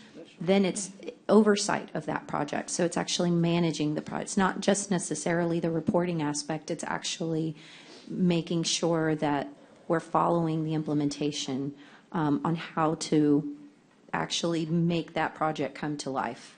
So, and that's a great explanation. And the reason I'm hitting on this, and I think we all have and I'm not going to mention names, but I think we all have a sensitivity to a prior consultant that was hired that many of us don't feel like we got our money's worth, and I'm not speaking for anyone else. I'll just say I don't feel like we did, and that means I don't feel like the taxpayers of Nueces County did. So I'm super sensitive to making sure that we do this right. I have a great deal of confidence in you and your company and what you've done so far. Thank you. But understand that we're paying a lot of money to make sure that you have our tails covered, and I don't know how else to say that, to make sure that we're doing this right. Keep projects moving, keep paperwork Right, turned in. and getting this done, Yes. because these projects have got to get done, you know? I mean, Right. we have got to spend this, allocate it by 24, we got to spend it by 26. It's got to be right, because nothing that you're going to work on can come back and haunt us. And so that's my sensitivity on this, and I'm glad we're able to get this worked out, and I think y'all are going to do a good job, and I support this, so thank you very much. Thank you. So I would make a motion. Oh, sorry. Then we go ahead and hire Grant Works. Unallocating and allocating these funds, Yes. directing them to Grant Works And then to be contract. also on the, to not to exceed 1.173. You want to unallocate first and then make that motion? Oh, you Yeah, can. we need to Yeah, unallocate let's this unallocate bottom the list, funds. Oh, yeah. okay, okay. Which is option 2, you want to do that? Yeah. Yeah. Option 2. And Yeah, I make a motion that we go with option 2, available balances that are listed on there for, do I need to mention all of them? Unallocate the following. Okay, following yes. Veterans Food Pantry, nonprofit return funds, ARPA grant manager position, Colonia septic system assessment, Colonia Johnson and Woods, Haggerty consultant. The remaining funds that are there now to be reallocated to the Grant Works. second? We have a motion and a second to unallocate those funds, the $700,998. All those in favor say aye. Aye. And to reallocate them to the Grant Works. To reallocate them, we do it in the same thing? Yes, okay. And to reallocate them to the Grant Works project, Grant Towards Works the countywide contract. projects. For the countywide projects, yes. We have a motion and a second. All those in favor say aye. Aye. Any opposed, same sign. The motion passes. Thank you very much. And then, Thank Judge, you. I'm going to make a motion that we, assuming everybody has agreed to this, that the individual court projects from the county judge, commissioners precinct 1, 2, 3, and 4 as listed would also be reallocated to, or allocated to the Grant Works Yeah, that contract. These are percentage. balances, so That they would just percentage, be yeah. allocated, yes. As listed in the backup for court, for county judge precinct 1, 2, 3, and 4, and those would be allocated to the Grant Works contract as well. That would be my motion. I'll second. $472,492. Yes, sir. Yes. We have a motion and a second. All those in favor say aye. Aye. Aye. Any opposed?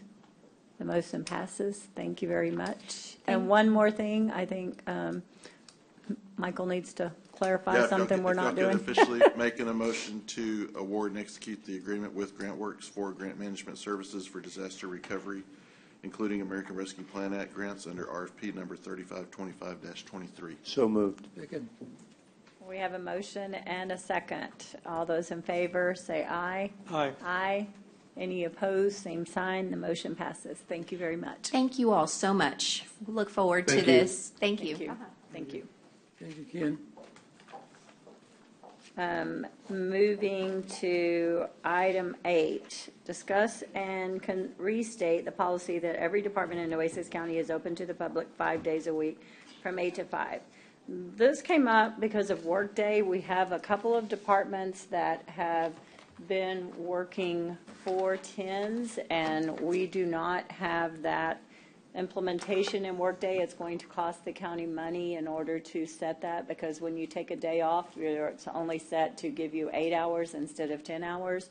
I wasn't aware any departments were doing that until this got brought to my attention, so we thought we should probably bring it to the whole court for discussion.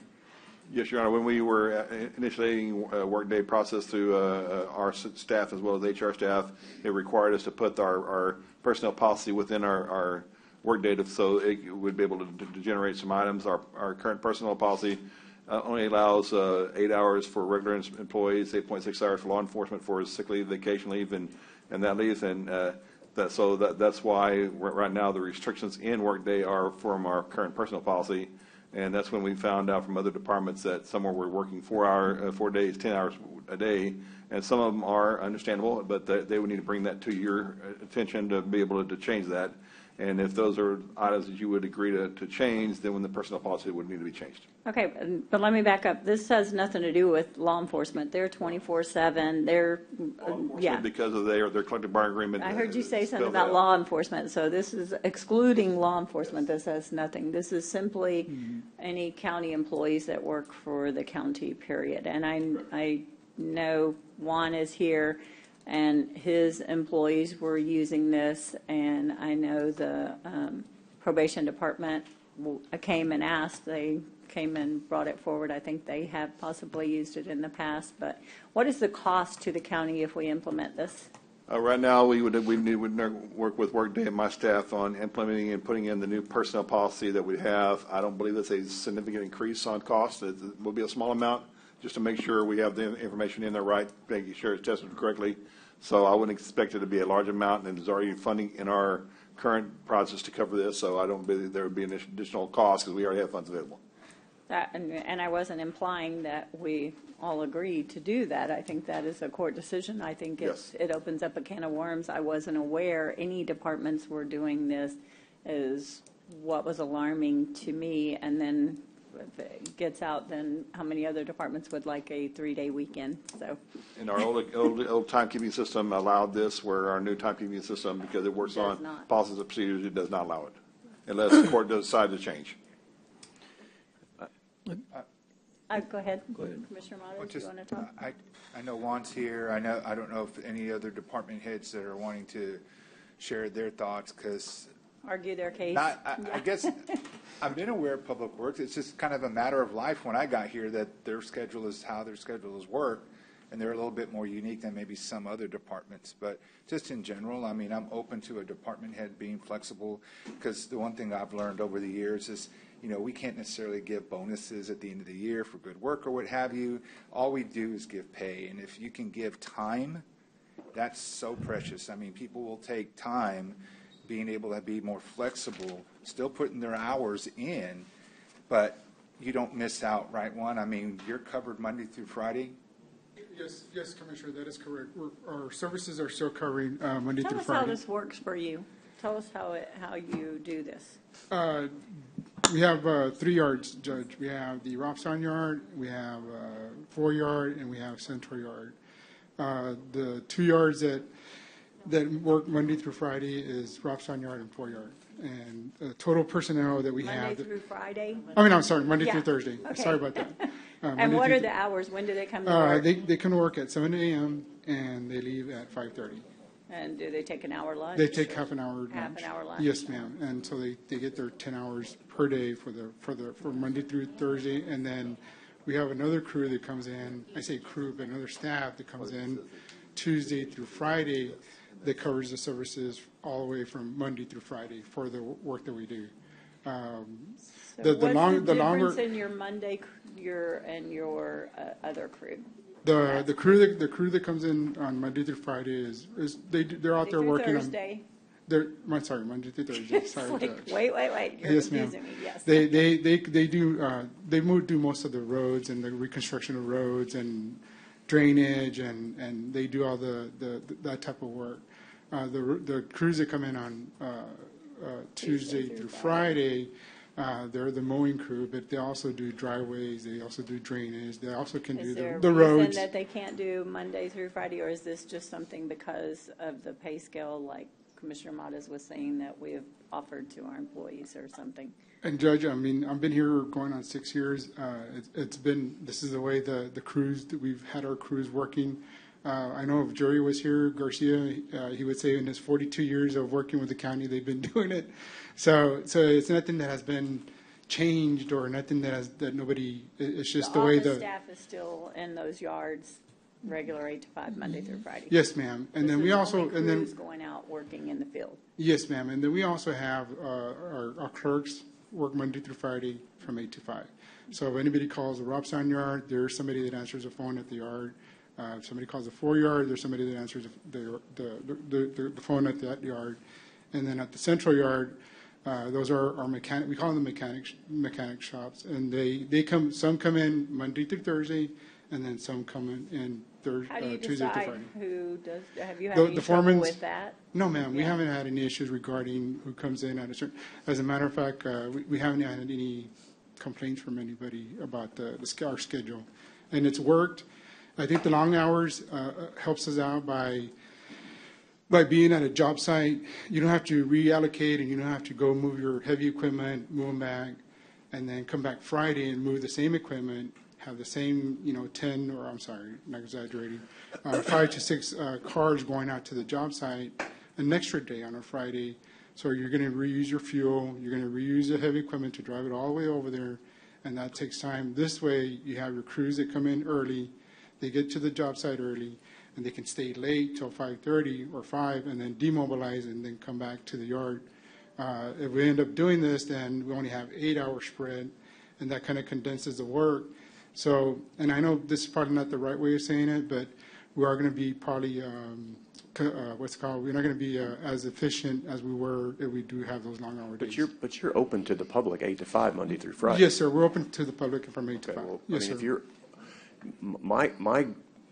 my concern would be when a department isn't open to the public from 8 to 5, Monday through Friday, because we serve the taxpayers. We're not a private business. We shouldn't be making a decision to have less access to the public. That's not something that I think would be good.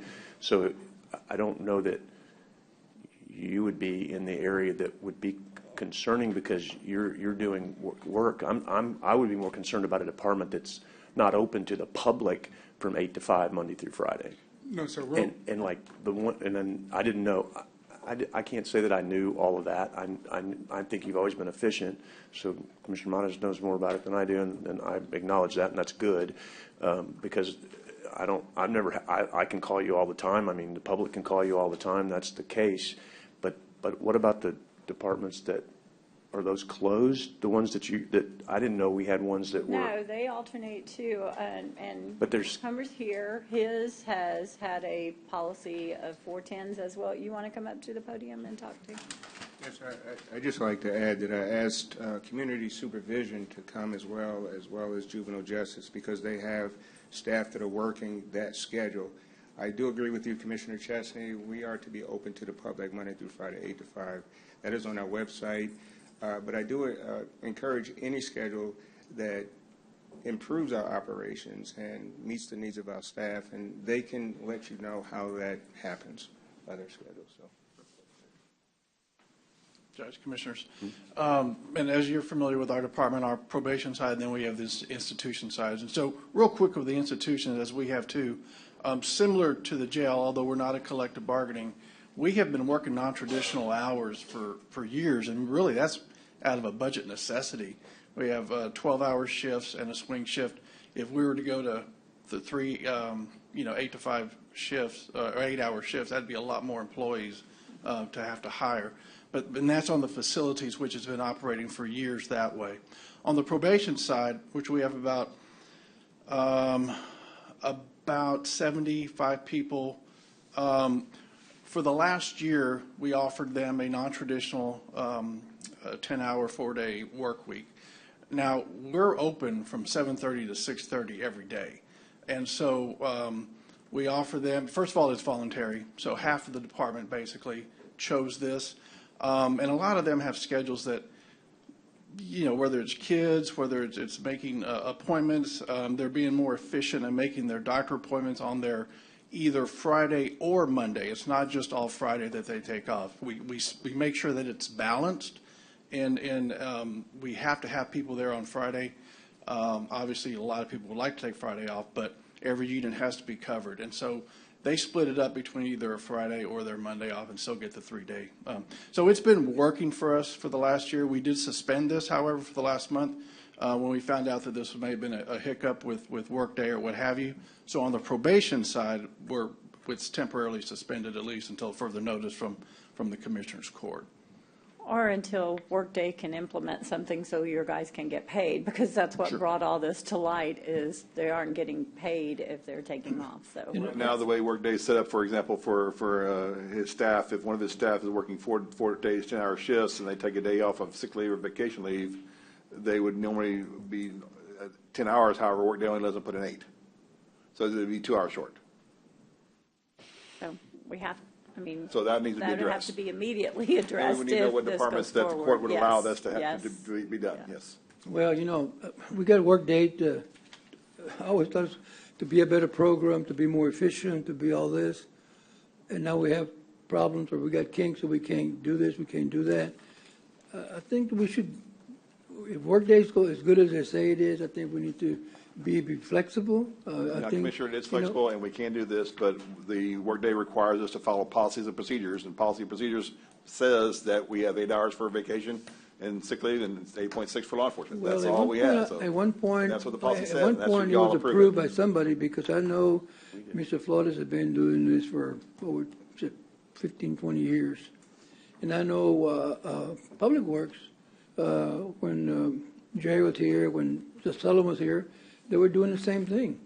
You know, and I think sometimes when they're out there working on the roads and want to finish the roads and, you know, having to come in at before 5 because they got to come in and punch out, it just creates another problem, you know, of not finishing the jobs and not having the time to finish the job. You know, and what happens in emergency times, you know? How do we record the overtime? You know, are we going to have problems recording the overtime? No. No? No. So then they shouldn't have They can problems clock in, recording clock in the... whenever they have. The only question we have is if they want to take sick leave or vacation leave. That's the only question. So it can be fixed. Okay, that's one thing that I just make sure, and that was the reason why I remember that we got this expensive software, because it was going to be a lot better, more friendly to use, you know, and we're going to be able to do a lot of things that we weren't doing now. So, you know, I can understand one screw, because sometimes, you know, they're out there, and I think that when they're mowing the yards and mowing the highways and mowing the roads or the county roads, by the time they come back in, they almost have to leave. They almost have to leave over there 2 hours early, take you back to the shop. So, you know, I think that what right now is it's working. One's office I know that is open Monday to Friday, 8 to 5, and you know I can walk in there different times, and I know they're there. I know they're open. So I think that seems to be more of the issue, that all county-wide offices should at least be open, no matter how you do it. They should not be allowed to close. I agree. Any other offices, I know that's what Commissioner Chesney was maybe alluding to. We have had some offices that have closed, they say because of shortages or something. At least one window in that office or something should be left open. I do understand that they have work that needs to be done to be caught up, but it seems the general opinion that we cannot close. And in section 157.021, the hours of work of county employees, Jenny, you may look it up, subchapter B, hours of work, it says, in a county with a population of 350,000 or more, the Commissioners Court may adopt and enforce uniform rules on the hours of work of department heads, assistants, deputies, and any other employees whose compensation is set or approved by the court. And all of the departments, their employees their compensation is set. So I believe no matter how you do it, the will of this court is we are open to the public, the people we represent. I agree with you too. I think people Whether it's a skeleton crew or what you have, however you make I it had people work, come to me but and say- the offices will be open from I 8 had to people 5. out there, Judge, at 4 o'clock or 3 o'clock, said they're closed, you know, and so they shouldn't be closed. They they are closed, you know, so I'll go check and they're closed. So, you know, I don't know how do we get the word out to everybody that we're going to close at 4 o'clock, we're going to close at, you know, what days of the week and everything else. Well, I think if we do this if they need to close some of their windows to get paperwork done in order for them to get out, that is understandable. But at least one window needs to be kept open for people that maybe possibly can't come in until Friday or can't come in until after 4. So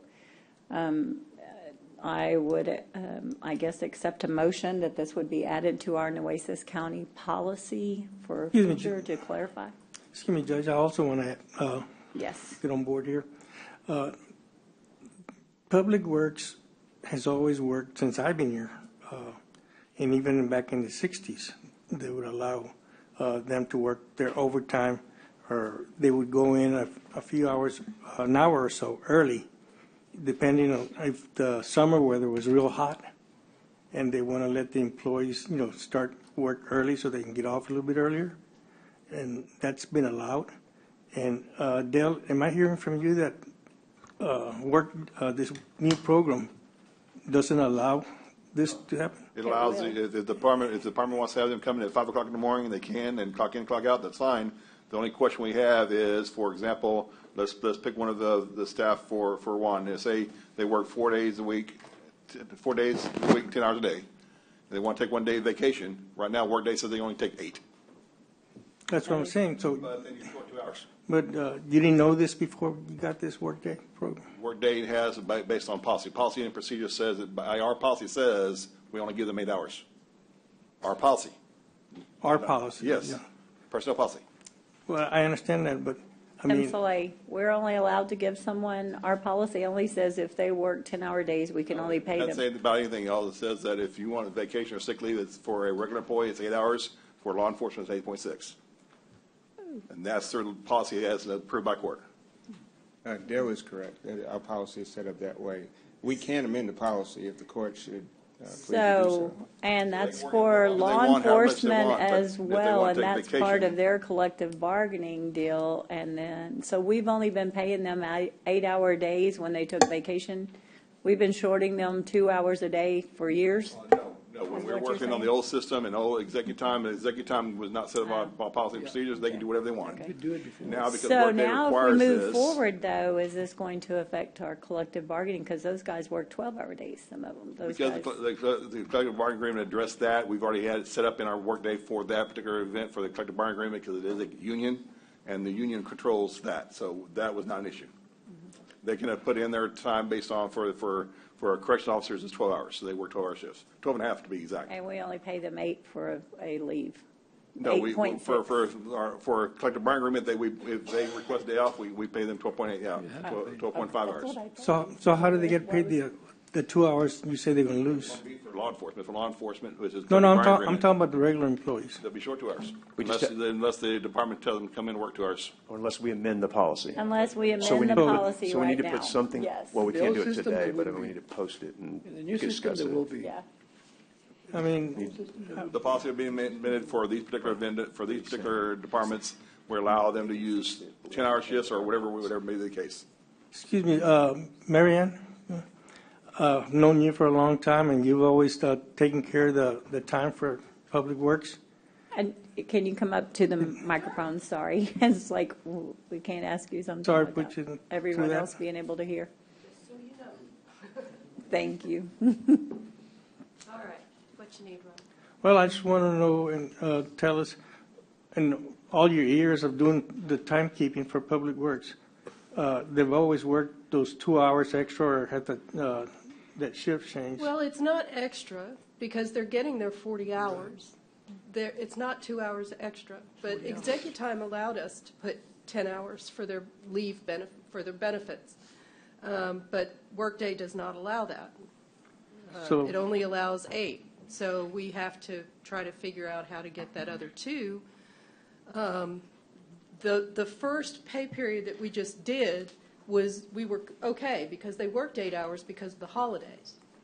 And this week as well, or last week as well, no, this week as well, because of the holiday. But on regular weeks, when there are no holidays, the 410s come into play. So we feel like it's easier for the men, particularly when it's hot outside, to start early. They leave a little later, but they get their 40 hours. And we had no idea about this policy.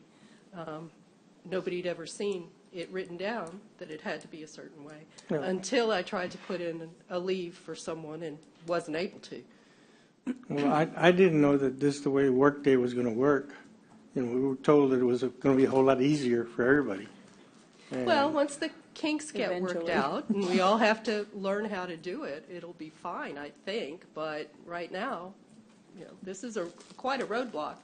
And asking them to change their schedule until the policy gets set into place, if it does, then, we're going to have a lot of slowdown of work, having to go back and forth that extra day because they'll have to work 8 hours.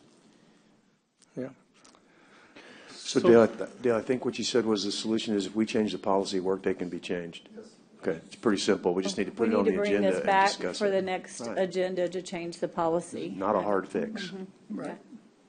Just need to put it on, post it as an agenda item and put it on, and you're just going to have to work with it. But the till we get policy back. already states that we work 8 to 5, all departments, so. Right. He's saying, I don't know what he's saying. The policy doesn't address the hours, it just says that for To vacation. address sick that days, as 8 hours well, based on that bring that back to the court too about when we address the policy allowing this, that also our offices are open from 8 to 5. Even if you shut down a very large portion of it, you will have a window or at least something open for the public to be able to access those services. Well, in that's that on for department. today. We can do that today. If I thought it was, I thought it was already a policy that we were open 8 to 5 to the Yes. public.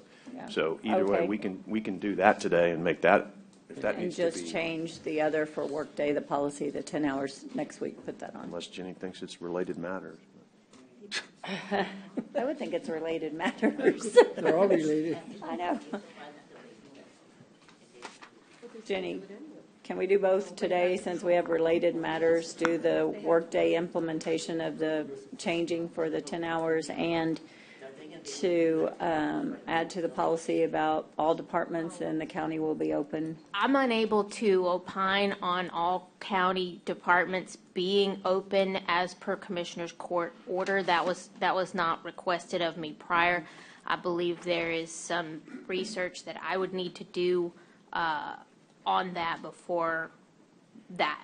Why would you not have, why do we have to do research on whether we want to tell everybody it's 8 to 5 opening? No offense, but I don't even understand why would you need Why we're research even on that? Well, discussing this. respectfully, I am not at this point convinced that the Commissioner's Court has that authority over all the electeds and how they have their offices open.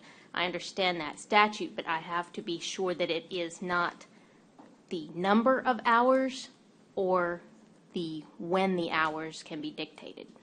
Okay, well, so I think we say it, and then if you find it's wrong, we'll bring it back, because Did you we are look a up public that section institution, 157.021? and we need to be open 8 to 5. Yes, but it's possible that does not go to individual workers' hours under elected's authority. So I know there are departments, appointed officials. Probation, for instance, is not, has a whole different authority that it answers to. And there are departments that do answer completely to the Commissioner's Court. But on the other column I took this out of previous budget books, it may be that there's some different authority under the Elected electeds. officials, if they have a separate authority than this. Excuse me, We Jane. always change elected I remember officials. when I was working as a county employee in purchasing, the rule was when there was a skeleton crew, as long as there was a supervisor that ran the department, there always had to be a supervisor at the office. What I'm saying, when we had a skeleton crew, okay? And Public Works isn't appointed by the Commissioner's Court No, I body. understand. But All of the department heads that answer to the court. But the would- public doesn't go to the yards to go speak to anybody. They come here, speak to Juan, and as far as I know, Juan's always in his office, available. So I don't see any problem in that. We should try and work with them and fix this time concerning thing. I agree. And we want to change workday. I think that's unanimous across here. The other thing I want to point out before we get too far down the rabbit hole is we have mentioned holidays. Holiday pay is only 8 hours for any employee that takes a holiday. That is not, I think we looped all of that together. That is sick days or vacation days or whatever that this affects. Holidays, you only get paid 8 hours if we get paid on holidays, so. Yeah, that's yes. that's why they've always worked Yes, the yes, 8 hours yes. in holiday weeks. But I would like some clarification. If we have to wait for you guys to do what you do for this, do they have to start working 5/8? unless there is a way to manually change that where they can get paid or they can hold off on taking any time off. But we can't do anything about Workday if it doesn't allow us to adjust that. But I We'll work think with our consultants on Workday and see what we need to proceed. If it's a agreement of the court, it's probably most likely a pass to get the balances where 10-hour shifts for those that work in 10 hours and for those people answer to us though too, Jenny. Since we have a related matters, can we do both of those? The regular, all departments must have some staff here from 8 to 5 and to implement the workday to allow for the departments that work 410s to be able to be paid. Yeah, also we want to work with the juvenile department because their detention side are 12-hour shifts. Yes, yeah. So I mean, I think the policy of the Commissioners Court should be every department in Nueces County, period, should be open to the public from 8 to 5. And if an elected official wants to do something different and they can explain that to the public and we can't do anything about it, then so be it. But I think that's the position that we should take, because I do not support in any way, shape, or form any department, elected or non-elected, being closed during the work week. And I want to be on record very publicly saying that, because I do not support any department shutting down. We are a public entity. We owe an obligation to the public, and we should be open from Monday to Friday, 8 to 5. Elected officials come and go, and the hours stay the same. That's the way it ought to be. And I also think if there are departments, elected officials that are shutting down some of theirs, they can have a window open. The public has access to those services. That's right. I understand if you are swamped and trying to get your work done, we're working with other departments to work on their schedules, but the department is open every day from 8 to 5 at least. So, yes. So I just want to that bring could be to a good the, motion, yes. I want to bring to the court's attention that there may be a financial fee involved with this configuration change, because our policies are based on the previous policies. If we change our policies, there may be a cost associated. We are well into the implementation of Workday, which started on 12/23, and any change now will have a financial impact. I don't know what that fee is. He said it was going to be minimal. He said it would be minimal earlier. Yes. To do it. So I believe we can cover this with no additional charge to the county. Okay, so Judge, can we do it one at a time, if that's okay? Yes, that's fine. I would like to make the motion that the Nueces County policy is that every department in Nueces County is open to the public 5 days a week from 8 a.m. to 5 p.m., Monday through Friday, excluding approved county holidays. Second. We have a motion and a second. Any other discussion? All those in favor say aye. Aye. Aye. Any opposed, same sign. The motion passes. Okay, the next motion, Commissioner? I'm going to let someone else do that one. Oh, I don't know. okay. I don't know what you want to Like, do on that one. Sorry. As far as the flex time you're talking about? How do we motion that? If you've been doing it, I'll make the motion Make a for motion that Workday we to work with- implement work with the. Workday and HR to bring up your policy, changes the policy to address those that are 10-hour work days or 12-hour work days for those that are coming forward. So move. I don't know what he said, but okay. Make the motion to allow Workday or the auditing office to implement the policy to work with those departments that have 10-hour workdays or 12-hour workdays, that they can continue. And so those people We'll make those changes then, because I know HR is going to require there to be their policy to be changes. And also they have to change the other, they have two policies they have to change. One for collective, Before we get a lot of As long as they are people- fully open and accessible to the Before public. we get a lot of people, other departments Yeah. wanting to do this exact same thing, you must understand your department will be open and staffed. All of your services will be available to the constituents. Yeah, and I don't really understand. I would like to hear why community supervision's doing this. I don't really understand why they're Go ahead. doing Yes. why they're doing it.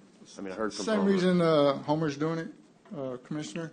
We have a 24/7 facility, substance abuse treatment facility, where we have people there 24/7, and that's one reason. The other is incentive reasons. You know, we have. It's been many years since we've had pay raises. County gets pay raises. We don't get pay raises. We're not funded by the county. Our funding comes from the state. So you're not a county employee? No, we're not. No, they're not. If They're you're not. then wha- So then why did do you- we have We're their y'all, why fiscal are we agent based on concerned the with state how law. you get paid? Well, the problem is, we use Workday because the county uses Workday. Oh, okay. So I really don't have to follow county policy on a lot of things. So are you a state employee? The We're not a state employee either. reimburses us for What are his, you? We're judicial employees. Who pays you?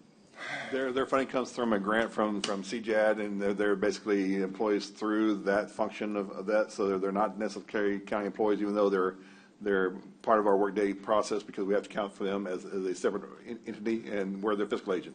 So we utilize TCDRS as far as we do the payroll for retirement, y'all. but we have We just state implement the payroll. insurance. Who hired you?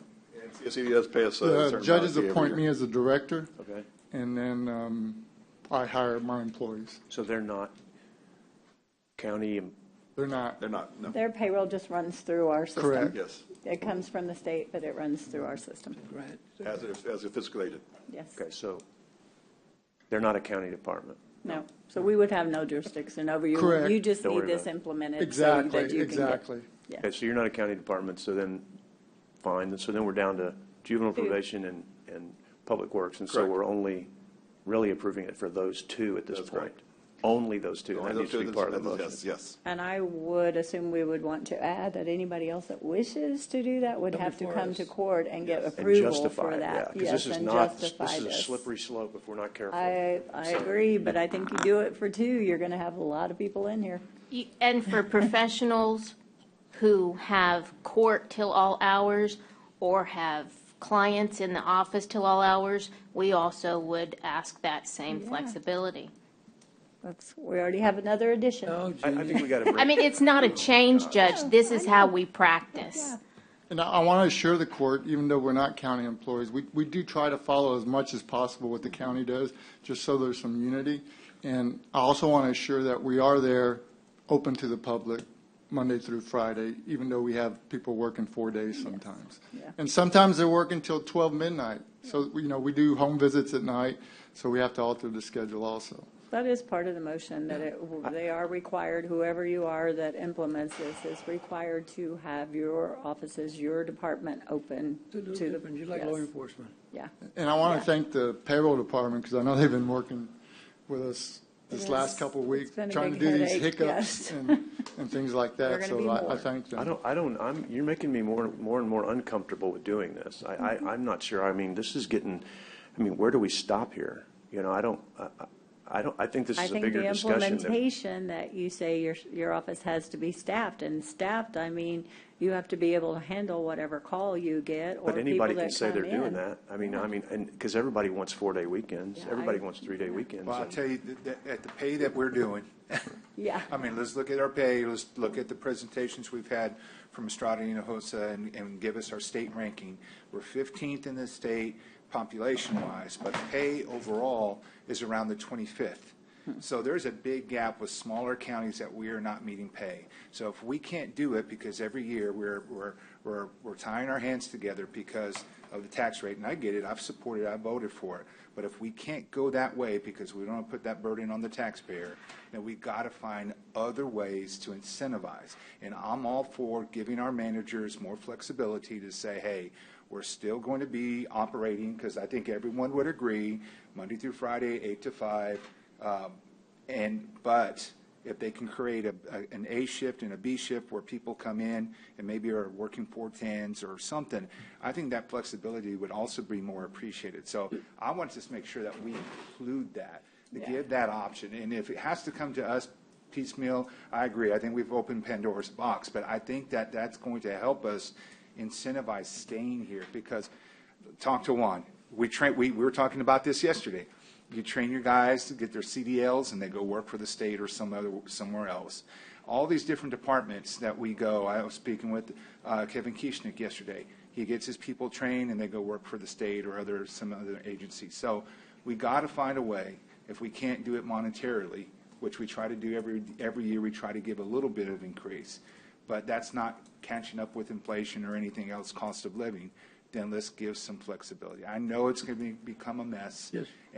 But I think that gives the manager to be more creative and hopefully helps with retention. And if it doesn't, maybe we do it short term. And if we see no change, then we go back and to say, everybody make it easy. 8 to 5, Monday through Friday, unless you're elected, if there's no And provision. I agree with you, Commissioner. I think we need, but I think that we should also say, don't come to us and say, I need help because I don't have enough staff. Right. No, I Because agree. They have to make it happen. I agree. Right. They have to make it work, yes. So we had a motion and a second already with stipulations.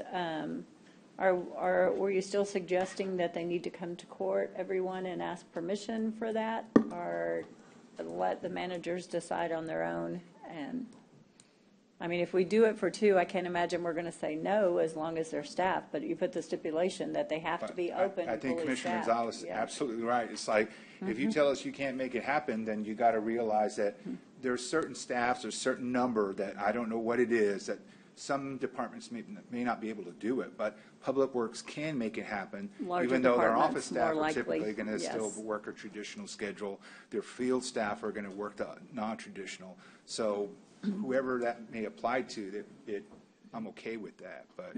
I agree with you 100%, Commissioner Morez, and I think that is the way to move forward with it. If you limit it to the larger departments that have the staff to make this schedule something that can work and still meet the needs of the county by being open during normal business hours, that is the way to go. You incentivize the employees by offering this alternative schedule. It doesn't affect your budget. It's not costing the county anymore because they're still going to get paid the same, just getting paid differently. If we look at it that way, we will minimize the number of inquiries. My department has no way of making a 4 10-hour schedule happen. I only have a staff of 4, so it's impossible for my department to do it. But larger departments like Public Works, Juvenile Justice, Community Supervision, and others that are large in size can accommodate that. And I would think that would be the primary consideration for our policy. This might even help for recruitment. Some people Absolutely. might look at it as a benefit. It is a huge incentive that really makes an employer the employer of choice. And if we add this value to our county operations, we will increase our retention indeed. I would think so. Yes, sir. So move forward. So we had the motion, we have the second. Do you have those? You got those, who they were? Okay. Do you want to wait? Well, I mean, Yeah. I'm ready to go. I just. So we have a motion and a second to allow Workday to implement this for our departments that are large enough to, the managers can decide if just making sure and reinforcing one last time, your department, your office will be open. Services will not be shut down. If we come to you and you say, well, we can't do that one service because our person is out on this day, your full department is required. If you implement this, and it has to still have full services available. Yes, it's got to be covered. So all those in favor? Oh, I sorry. would like to add that there should be a supervisor at all times in the office Yes. that can make a decision. All those in favor say aye. Aye. Any opposed, same sign. The motion passes, and we will see how this goes and put it into our policy, Mr. Soleil, and we may bring this back and see that it doesn't, but it's a good trial run and see how it goes. And we have to implement it anyway for those other departments, so Workday needs to get moving on that. But as you said, Judge, even if these departments go 4-day, 10-hour shifts, they still realize that a holiday is 8 hours. Yes. Okay. Moving to item number 9, Commissioners Court dates. I know we changed one last time. Are there any other, any discussions with any of you coming up with Commissioners Court dates? There being none, I'll move on to item B1, grants. Adopt a resolution authorizing the submission of a grant application to the Office of the Governor's Criminal Justice System The department that is requesting these items will use their forfeiture funds to pay for the match for this, so there is. If they have a forfeiture fund. If they have a forfeiture. If they don't, can they request it then? We did look through these when this was brought to us during the budget cycle. Most of the departments do have the funds available. There was one that doesn't, and there was a small, already budgeted amount of 1,000 something. It's a smaller $1,000 from the general fund for that one precinct. But the rest of the precinct have the funds available. Okay. And the funds have been this is budgeted. for body worn camera things, so, and it's already been budgeted to That's that correct. department, Yes. so, okay. I will accept a motion to allow this grant. Motion to accept the grant. Second. Second. We have a motion and a second to accept this grant. This is to apply. To apply for this grant, apply. sorry, not accept it, I said accept. Apply for this with the matching funds coming from the forfeiture funds in those departments, and the one department that does not have matching funds coming from their budgeted funds. All those in favor say aye. Aye. I think we already said that, aye, sorry. Item number 2, discuss and consider including the Veterans Assistance and the Veterans Treatment Court grants in the vendor payments exception list, not requiring Commissioners Court pre-approval. We took the veterans out for a short time. I think that it was fully meant that we had intended for veterans grants to stay, but I know when we voted a while back to take those out of the exception list that, how do you feel about this, Dale? Originally, why I was taking it out, because was that issue we had with social services and others issues that they were not providing some information for us. However, social services does very limited amount for these two grant items for the amount. So as long as we have the approval of this and we have the invoices in question and they come to you and myself for approval, I believe it'd be qualified. So they would still be doing the reporting that they report Yes. to you and myself. Yes. This Yes. just takes them off, then Yes. I agree with that. Yes. I'd like to Okay. Yes. clarify that social services does not handle any of the Veterans Treatment Court. Just the veterans assistance. Yes. Yes, understand. Yes. And the Veterans Commission frowns upon, we have to justify Yes. why a payment is not done in 60 days. So, number 1, moving forward, I will make the motion to put the Veterans Treatment Court on the back on the exceptions list. I think we took them off inadvertently when we took the other off. This is a total separate thing that doesn't. Yes. That's correct. So I'll make the motion for that. Second. I have a motion and a second. All those in favor say aye. Aye. Aye. Any opposed, same sign. The motion passes. On the Veterans Assistance, I will make the motion to take them off of the exceptions as long as they continue with the documents that they are turning in to the auditor's office and the county judge's office, that they would go back on the exceptions list as well. Which one? On the Veterans Veterans Assistance, Okay. that's social services, but That's your- they've been turning in both paperwork Yes. to both of us, so. And so, can you restate that motion, Judge? I'm sorry. I am making the motion to put the Veterans Assistance back onto the exceptions list as long as they continue to provide the documentation that they have been providing to both the auditor's office and to the county judge's office for them to be able to go on to the exceptions list for checks. Second.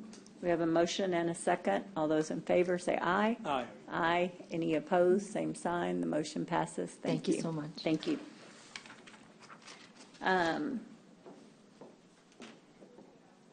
Moving on to purchasing. Thank you, Michael. Item D1, discuss and consider conditional selection of Victory Building Team for the medical examiner's office. Yes, Judge. We had a proposal opening for CSP for the medical examiner new facility and renovation project. We received 6 bids. The recommendation from the committee and the recommendation from the architect is to conditionally select Victory Building Team for the American Rescue Plan Act funded medical examiner new facility and renovation project, CSP number 3252-23. They had a base bid of $7,300,000. I understand that once we do conditional selection, that will start the negotiating process, and Juan can work with this vendor to do value engineering. That's what I understand he plans to do. And Juan can speak to the details of it, but I think there were some opportunities, I think, with the foundation where they thought they could save some money on that. And then, Michael, can you just tell us who Victory Building Team is exactly, please? So I believe it's local, is my point. Yeah. I'm trying to get the write-up from Javier. That'd be good. He gave us a letter of recommendation, but it didn't describe it in there. Are you talking about something else? Yeah, I was just seeing if he had any indication on here about that. And I think while he's coming up, the reason we have to negotiate is that's over the budgeted amount? Correct. $7 million budgeted for this project. And $7 million was turnkey, if I'm, or no, we Yes. paid for his separate, right? We paid for architect and designer separate, right? So Yes, he was funded prior to. Yes. Okay, go ahead, Javier, you can do it. Whoever wants to do it. I just want to, I'm glad we're looking at local. That's great. Yes. Yes, yeah, we had a very good participation on the bids, and the top four, the percentage of the bids were really close to each other, so that always tells us, that there wasn't really a bust or, something that was missed in one of the bids. The other thing that we did is we analyzed the schedule of values for those top four and comparatively looked at them and to see if there was anything, glaring that was maybe missed or something that to be a concern. There's nothing like that. There is, the overage. Right now, we're about $300,000 from the 7 that we wanted to be at. There's opportunities that we want to look at. We want to have the opportunity to go back and work with Victory and try to find, bring down the cost so we can get it in the budget. Also, there's some alternates that we didn't have, or that would be highly recommended if it, if we can find the funds, to do them. Yes. Especially the HVAC and the roofing of the existing building. Those two items, essentially, if we can do those two items, then the building per se is going to be brand new. Even with the renovation and the new addition, we're going to end up with a new building with new HVAC and new roofing. Right now, the roofing is really bad condition, and the AC units for the existing part of the building, they're very old. So the good thing is that the construction of the project is about 18 months. So we're going to be doing the addition the next 12 months. After that, we move into the old part. And so we have a little bit of time, maybe fiscal year, that we can look for some extra monies, and then maybe later, next year, come back and see where we're at and see if there's an opportunity to pick up some of those alternates. So we don't have to make a decision now, but that's, it would be a good, I think it would be a good time to do it, because right now it won't disturb the facility. It can be done cleanly, and I'm saying on the phase 2, it can be done cleanly. The prices won't go up. And the prices won't go up. And yes. You're not anticipating that you could get down $500,000 so that we could do the roof and the HVAC? If you got it, yeah, we're gonna, because we're 300,000 over, and you add another 200,000. If we could knock right 500,000 off, we could do the required things. Yeah, we're going to look. I at would it. work towards that. Yes. Yes. So we're going to look next year. I'm not sure funding is going to be any better. Yeah, we're going to look at everything. Yeah, we're going to look at we're going to look at everything that we can get out of it. And I already instructed our one of the items that was I'm going to say really skewed from what we were expecting in market was a foundation. And so we're really going to look hard at that one. And so I instructed our structural engineer to already design a different system. And so he's already working on that. So hopefully I'll have that, quickly. And I'm going to give it to Victory so that they can price that different design foundation. That one line item, it's very high. And that's the only one that was, from our comparison of other projects, that was the only one that was glaringly off, from what we thought it should be. Anticipated. Yes. Mm-hmm. And so you're asking for us to do a conditional selection to allow the negotiations with this this company, and we never found out who this local company is? I'm gonna let Chris Hamilton tell you a little bit about this Victory. local company? Yes, ma'am. Good morning, everyone. Chris Hamilton, Victory Building Team. We didn't know you We're were entering our 22nd year here in Corpus Christi, Texas, and we're proud to be low on this job, proud to be awarded conditionally, and we'll work really hard to get it within budget. Thank you. So I'd like to make a motion that we go ahead and approve. Second, Judge. Second. We have a motion and multiple seconds. Commissioner Hernandez can have it. Commissioner Hernandez seconded, yes. It's all good. All those in favor, say aye. Aye. Aye. And any opposed, same sign. The motion passes. This is the big project. We Commissioner. appreciate you doing it, and we know we're going to be riding you pretty hard on this one. You know, these public projects are important, and this one's one that I know Commissioner Gonzalez has spent an enormous amount of time on. The court's looked at it for a long time, so we really need to upgrade that place, and we know you're going to do a great job and appreciate you being involved with it. Understood. Excited We'll work about very it. hard for you. Thank you. Appreciate it. Moving on to item number 2, discuss and consider the conditional selection of McGriff Insurance Services for employee benefits and consulting services. And I think, Commissioner Matas, you were the lead on that. So. There was the committee, a selection committee that went through this, and we have the score sheets, I think. Some of the score sheets are on there. Oh, thank you. And just a reminder of the court, we've been without a consultant since the start of the fiscal year, or just prior to that. So it'll be good to have a firm on board helping monitor our day-to-day. And if we collectively support the recommendation or any of these groups, that I would just recommend that we begin looking at exploring or putting out on the street a bid for health insurance. This would be our consultant, but for the actual health insurance.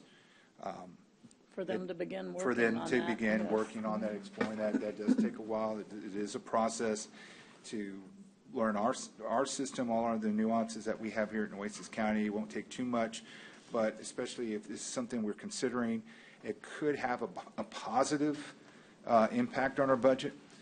Typically, when you go out for new, especially services like healthcare, you can capture some cost savings in the early years. Typically, they're bundled 3 to 5 years, and then renewals after that. So that may be something to consider. Can't guarantee it. We don't know if we do support McGriff, if they're going to be if they could find any firms locally, nationally that would be willing to or be able to provide us some savings. But I would say my past experience is we have a better chance of finding some savings going out, and we could keep the same company. It's just a new process, a new bid, and then maybe they can find some cost savings. Our current provider's done some great work with us over the last few months, especially since we've been without a consultant. But I would always think that it's good to put out for a bid just to keep everyone on their toes and keep us with the best numbers possible for us, for our employees. So that would just be my caveat to recommending McGriff Insurance to be our consultant. Thank you. Is there a reason this is conditional selection too? Did they not? So this is our normal yes. process for Yeah. any RFP. The very first step is conditional selection. Okay. That will allow the department head, for whoever the project is for, to begin negotiations and then come back to court with a contract. And then at that point, the court would then vote to award and execute the contract. Because we have to do it within the budgeted amount that we have budgeted. Yes, I hope that's they what I have, was right. And then wondering. do they have a local office? So what I'll do is I'm going to turn this over to Dale and Timothy. They were the committee members on this. I was just there to oversee and make sure that we had a. You know if they fair do or score. don't. I mean, you know if they do or Fortunately, don't. Commissioner, They're out of San Antonio. They're out of San Antonio. Do they have a branch here or anything? Or Unfortunately, at the moment, they do not have a branch in Nueces County. Their closest one is San Antonio. When we did our evaluations of all the companies that are on this list, There was only 2 local, and the 2 that were local had very small amount of relative experience or relative time. The closest ones were San Antonio. 3 or 4 of them were from Dallas, and some of them were from a different state. So we went through and evaluated all these companies. We found that McGriff, even though they're from San Antonio, they're not that far away. We can definitely do team meetings and other Zoom meetings at a time to get them here. And as you see, it's only a small increase from what we're doing at the moment. Right now we were paying $7,000 a month. This is $7,500 a month they're proposing. But what they're also proposing is now we're having 8 people working on it instead of just 1. So we believe the return on investment is very profitable for the county. Judge, I would make the motion to approve the conditional selection of McGriff Insurance, LLC for employee benefits and consulting services. Second. We have a motion and a second. Any other discussion? And thanks to Dale and Timothy for going through this, because, man, I know how much of that was a lot of stinking stuff to go through, and thanks for facilitating But it, stinking, Michael. there's a lot of paperwork. A lot of stuff. I didn't know. I couldn't come up with a word other than it was just a lot of stuff. I know Tim and I would read through each one of those proposals at least 5 times to make sure all my questions were answered. And then Tim and I met with Michael on this when we discussed this. And when I gave my top 2 or 3, and Tim gave his top 2 or 3, this was at least one of the top 3.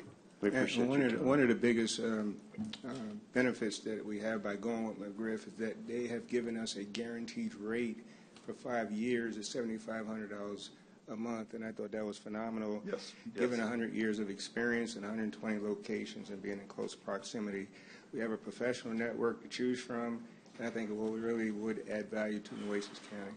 Awesome. Only question I have, can they choose to go to different hospitals, or you have to be stuck in one hospital? These are our brokers, the dealers. They'll be working with us, and we're working with Michael on when we go out for bids for third-party administrators or our networks or whatever it might be coming up for bidding requirements, including our prescriptions and wellness centers. So they'll be working with that on that. Yeah, we're going to have more than one, maybe. Yes. All right, so we have a motion and a second for the conditional selection. All those in favor say aye. Aye. Aye. Any opposed? Same sign. The motion passes. Okay, thank you very much. And I'll just remind you on both these items, we'll be coming back to the court with a contract for you to I consider. just have one real quick question. Will this also cover, like, out of town? Sometimes people go out of town. Okay, so this is the consultant, right? consultant, He's not going to the- represent Oh, all okay, of our I got you. needs. I Yeah, got this you. is not the actual We'll insurance negotiate selection. those things We'll come back later for on, that. yes. And I believe once we get this person under contract, the first thing we're going to do is want to bring him into the insurance committee and get him introduced to everybody. Okay, So he can get some direction. I'm with you now. I'm with you. Okay. you, Item Mike. number D, HR, discuss and consider creating one admin assistant number 2 position, a pay grade 23 in the district attorney's office to be funded through salary savings from the reduction in force deletion of one criminal investigator position, pay grade 4. And this is, Judge, I'm This going is- to make a motion to pass this, but this is permanent salary savings that they're doing this Yes, with. and this is- comports with the policy that we've been doing going forward. So I would move to pass this according to that. We have a motion and a second. Is there any other discussion? All those in favor say aye. Aye. And I am going to vote no, and I let Mr. Granberry know ahead of time if this was going to pass, that I made the promise in the budget last year that I would not vote for these again in the future. So this is only because of my promise, and it is passing, and I would have had to eat those words, and I apologize for that, but I do understand the need for this So position. it's only if it, If it has salary savings, but I said those are supposed to be done during budget time, and I made a promise publicly in court that I would not support these, so that is the only reason. And Mr. Granberry, your item already passed, so thank you very much. You didn't need my vote, like I told you, but I apologize, and I think we need more things, and appreciate that you found the salary savings to get yours accomplished, but mine was only because of the promise I made earlier in the year, so. Probably sometimes I do better when I don't care at all. Thank you very much. Thank you. Not be excused. Yes, thank you. Moving on to item E, information technology. discuss and consider authorizing and approving the execution of a contract for $54,967 with Insight Public Sector under Omnia contract. And thank you, Daryl, you're up here because I'm looking at, what is this? Has this previously been budgeted? Funds Yes, from actually, his budget, yeah, IT. It's not anything new. Renewal was coming up in January anyway. This is just a $12,000 increase, so it took it over $50,000. But it's been budgeted. Yes, it's already You have it in budgeted. your It's funds. our backup system, backs up our software and data, and we've increased the users by 430 for Motion accounts to that we approve. created. Motion to approve. We have a motion to approve and a second. All those in favor, say aye.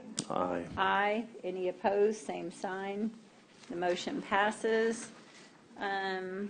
We are getting ready to go into executive. Commissioner Chesney, do you want more time on 3A4, or do we? I haven't even looked at, I'm sorry, I've been Okay. paying attention to the agenda. Sorry, I haven't even looked at this yet. We'll bring it back after executive then and see if you get a chance to look at it then. Which one? I'm sorry?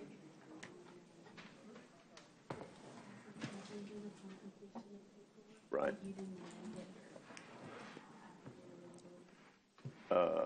Okay, so she's saying, Judge, I guess to clean up the motion to accept the land from CC High Point Investments for the drainage project. Oh, contingent on the county attorney's approval, yes. As okay. soon, I'm going to say as soon as the county, not contingent, as soon as the paperwork is completed. And I had to amend my second too, so. Thank you for doing that.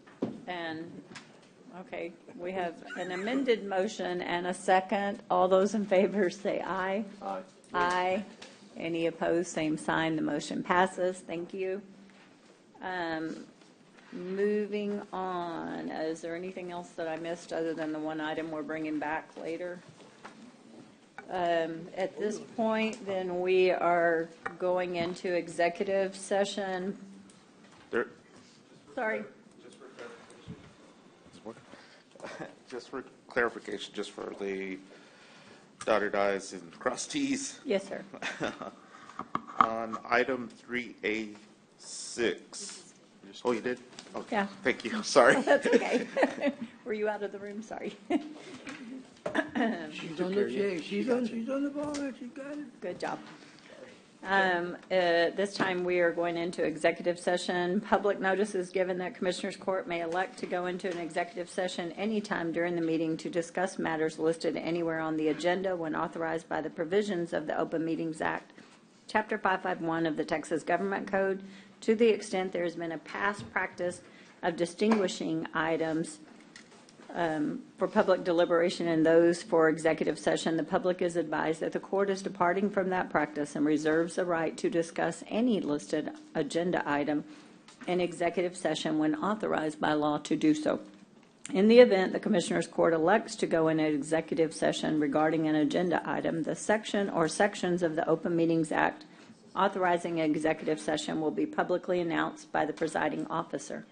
In accordance with the authority of the Government Code, Vernon's Texas Code, Section 551.071, 551.072, 551.073, 551.074, 551.0745, 551.076, 551.086, 551.087, the Commissioners Court will hold an executive session to consult with the attorneys, including matters related to litigation, deliberate regarding real property, prospective gifts, personnel matters, including termination, county advisory bodies, security devices, and/or economic development negotiations, and other matters that may be discussed in an executive session. Upon completion of the executive session, the Commissioners Court may, in an open session, take such action as appropriate on items discussed in the executive session. Item A, discuss and consider the appointment, the employment, evaluation, reassignment, duties, discipline, or dismissal of the Nueces County Department heads as scheduled, Texas Government Code 551.074.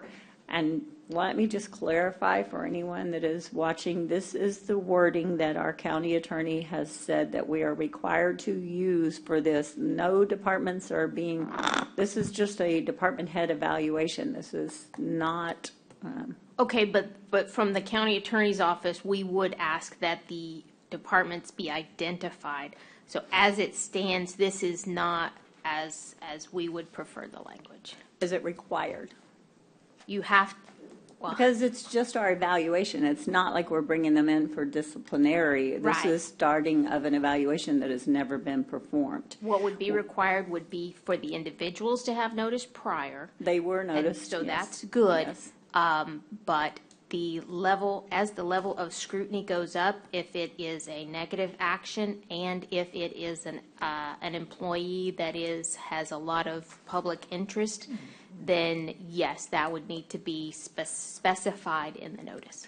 We took this off as of last meeting because we had a person listed, and only have a short time. We're trying to work all of these in because in the past, no, we have never done these before.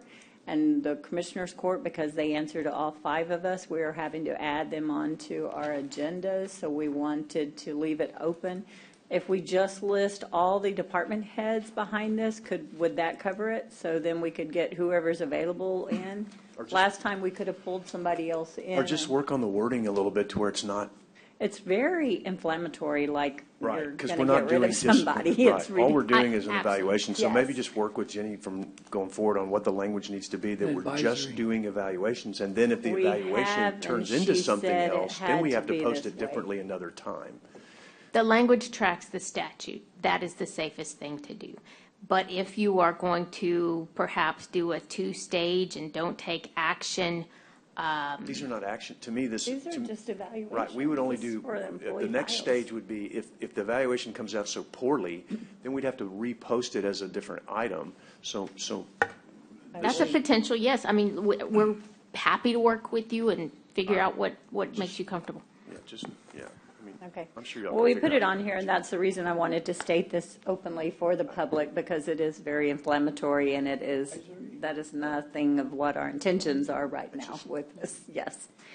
Then, moving on to item B, consult with the county attorney regarding legal matters relating to the status of the trial court cause number 4704, Nueces County, Texas, and Nueces County Appraisal District versus San Patricio County, Texas, in the 135th Judicial Court, Refugio County, Texas, and related matters, Texas Government Code 551.071, and take action in possibly open session. I believe that is all. We haven't pulled anything else in. If you would like for me to state openly for your benefit on the previous item, we do have Public Works and Grants and the Airport Director all coming in for evaluation today. So it is 11:31, and we are going into executive session. Thank you.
Okay.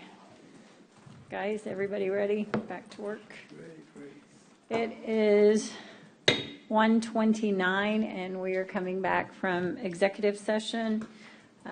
We have a motion for item B from executive session. I think I wrote it down. I would make the motion to allow outside legal counsel to continue the case by appealing to the Texas Supreme Court and accepting costs associated with such an appeal up to an amount of $15,000. Second. We have a motion and a second. All those in favor say aye. Aye. Aye. Any opposed, same sign. The motion passes.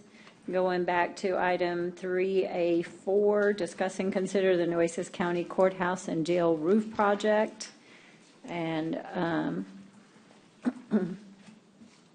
and the funding sources for such that was passed out. And Commissioner Chesney, you said you were ready to move forward with that. You're okay with that? Yes, ma'am. I appreciate the court's time and allowing me to look at this. My understanding now is that we'll be reducing ARPA funding by $2.7 million from parks. That'll go to the roof, and that $2 million of those in COs, which is outlined on the list provided, will be returned to the Parks Department. That will still leave a shortage in the roof and I guess a shortage in the Parks Department, but we're going to work on that, I guess, at a later date. So if that's my understanding and that's correct, and those are all from different projects that were, I think that were overages, that were savings in projects and unallocated and so forth. And I appreciate the county judge and Commissioners 2 and 3 for coming up some funding based on that. So I understand it completely now, and I appreciate the time. Thank you. So I will make the motion then to pass, if I could, to pass with the funding sources, the unallocating and allocating. And we can give you this list if that's better for you for your notes, because it's pretty extensive. Teresa has it as well. And moving forward for the project. So I will accept a second. Second. We have a motion and a second. All those in favor say aye. Aye. Aye. Any opposed, same sign. The motion passes. Is there anything that we missed on here or need to come back to? Any commissioners? Or is there any adjournments in memory of? I don't have any. Then I'll accept a motion to adjourn. Second. We have a motion and a second. All those in favor say aye to adjourn. Aye. Any opposed, same sign. The motion passes. It is 1:32 and we are adjourned.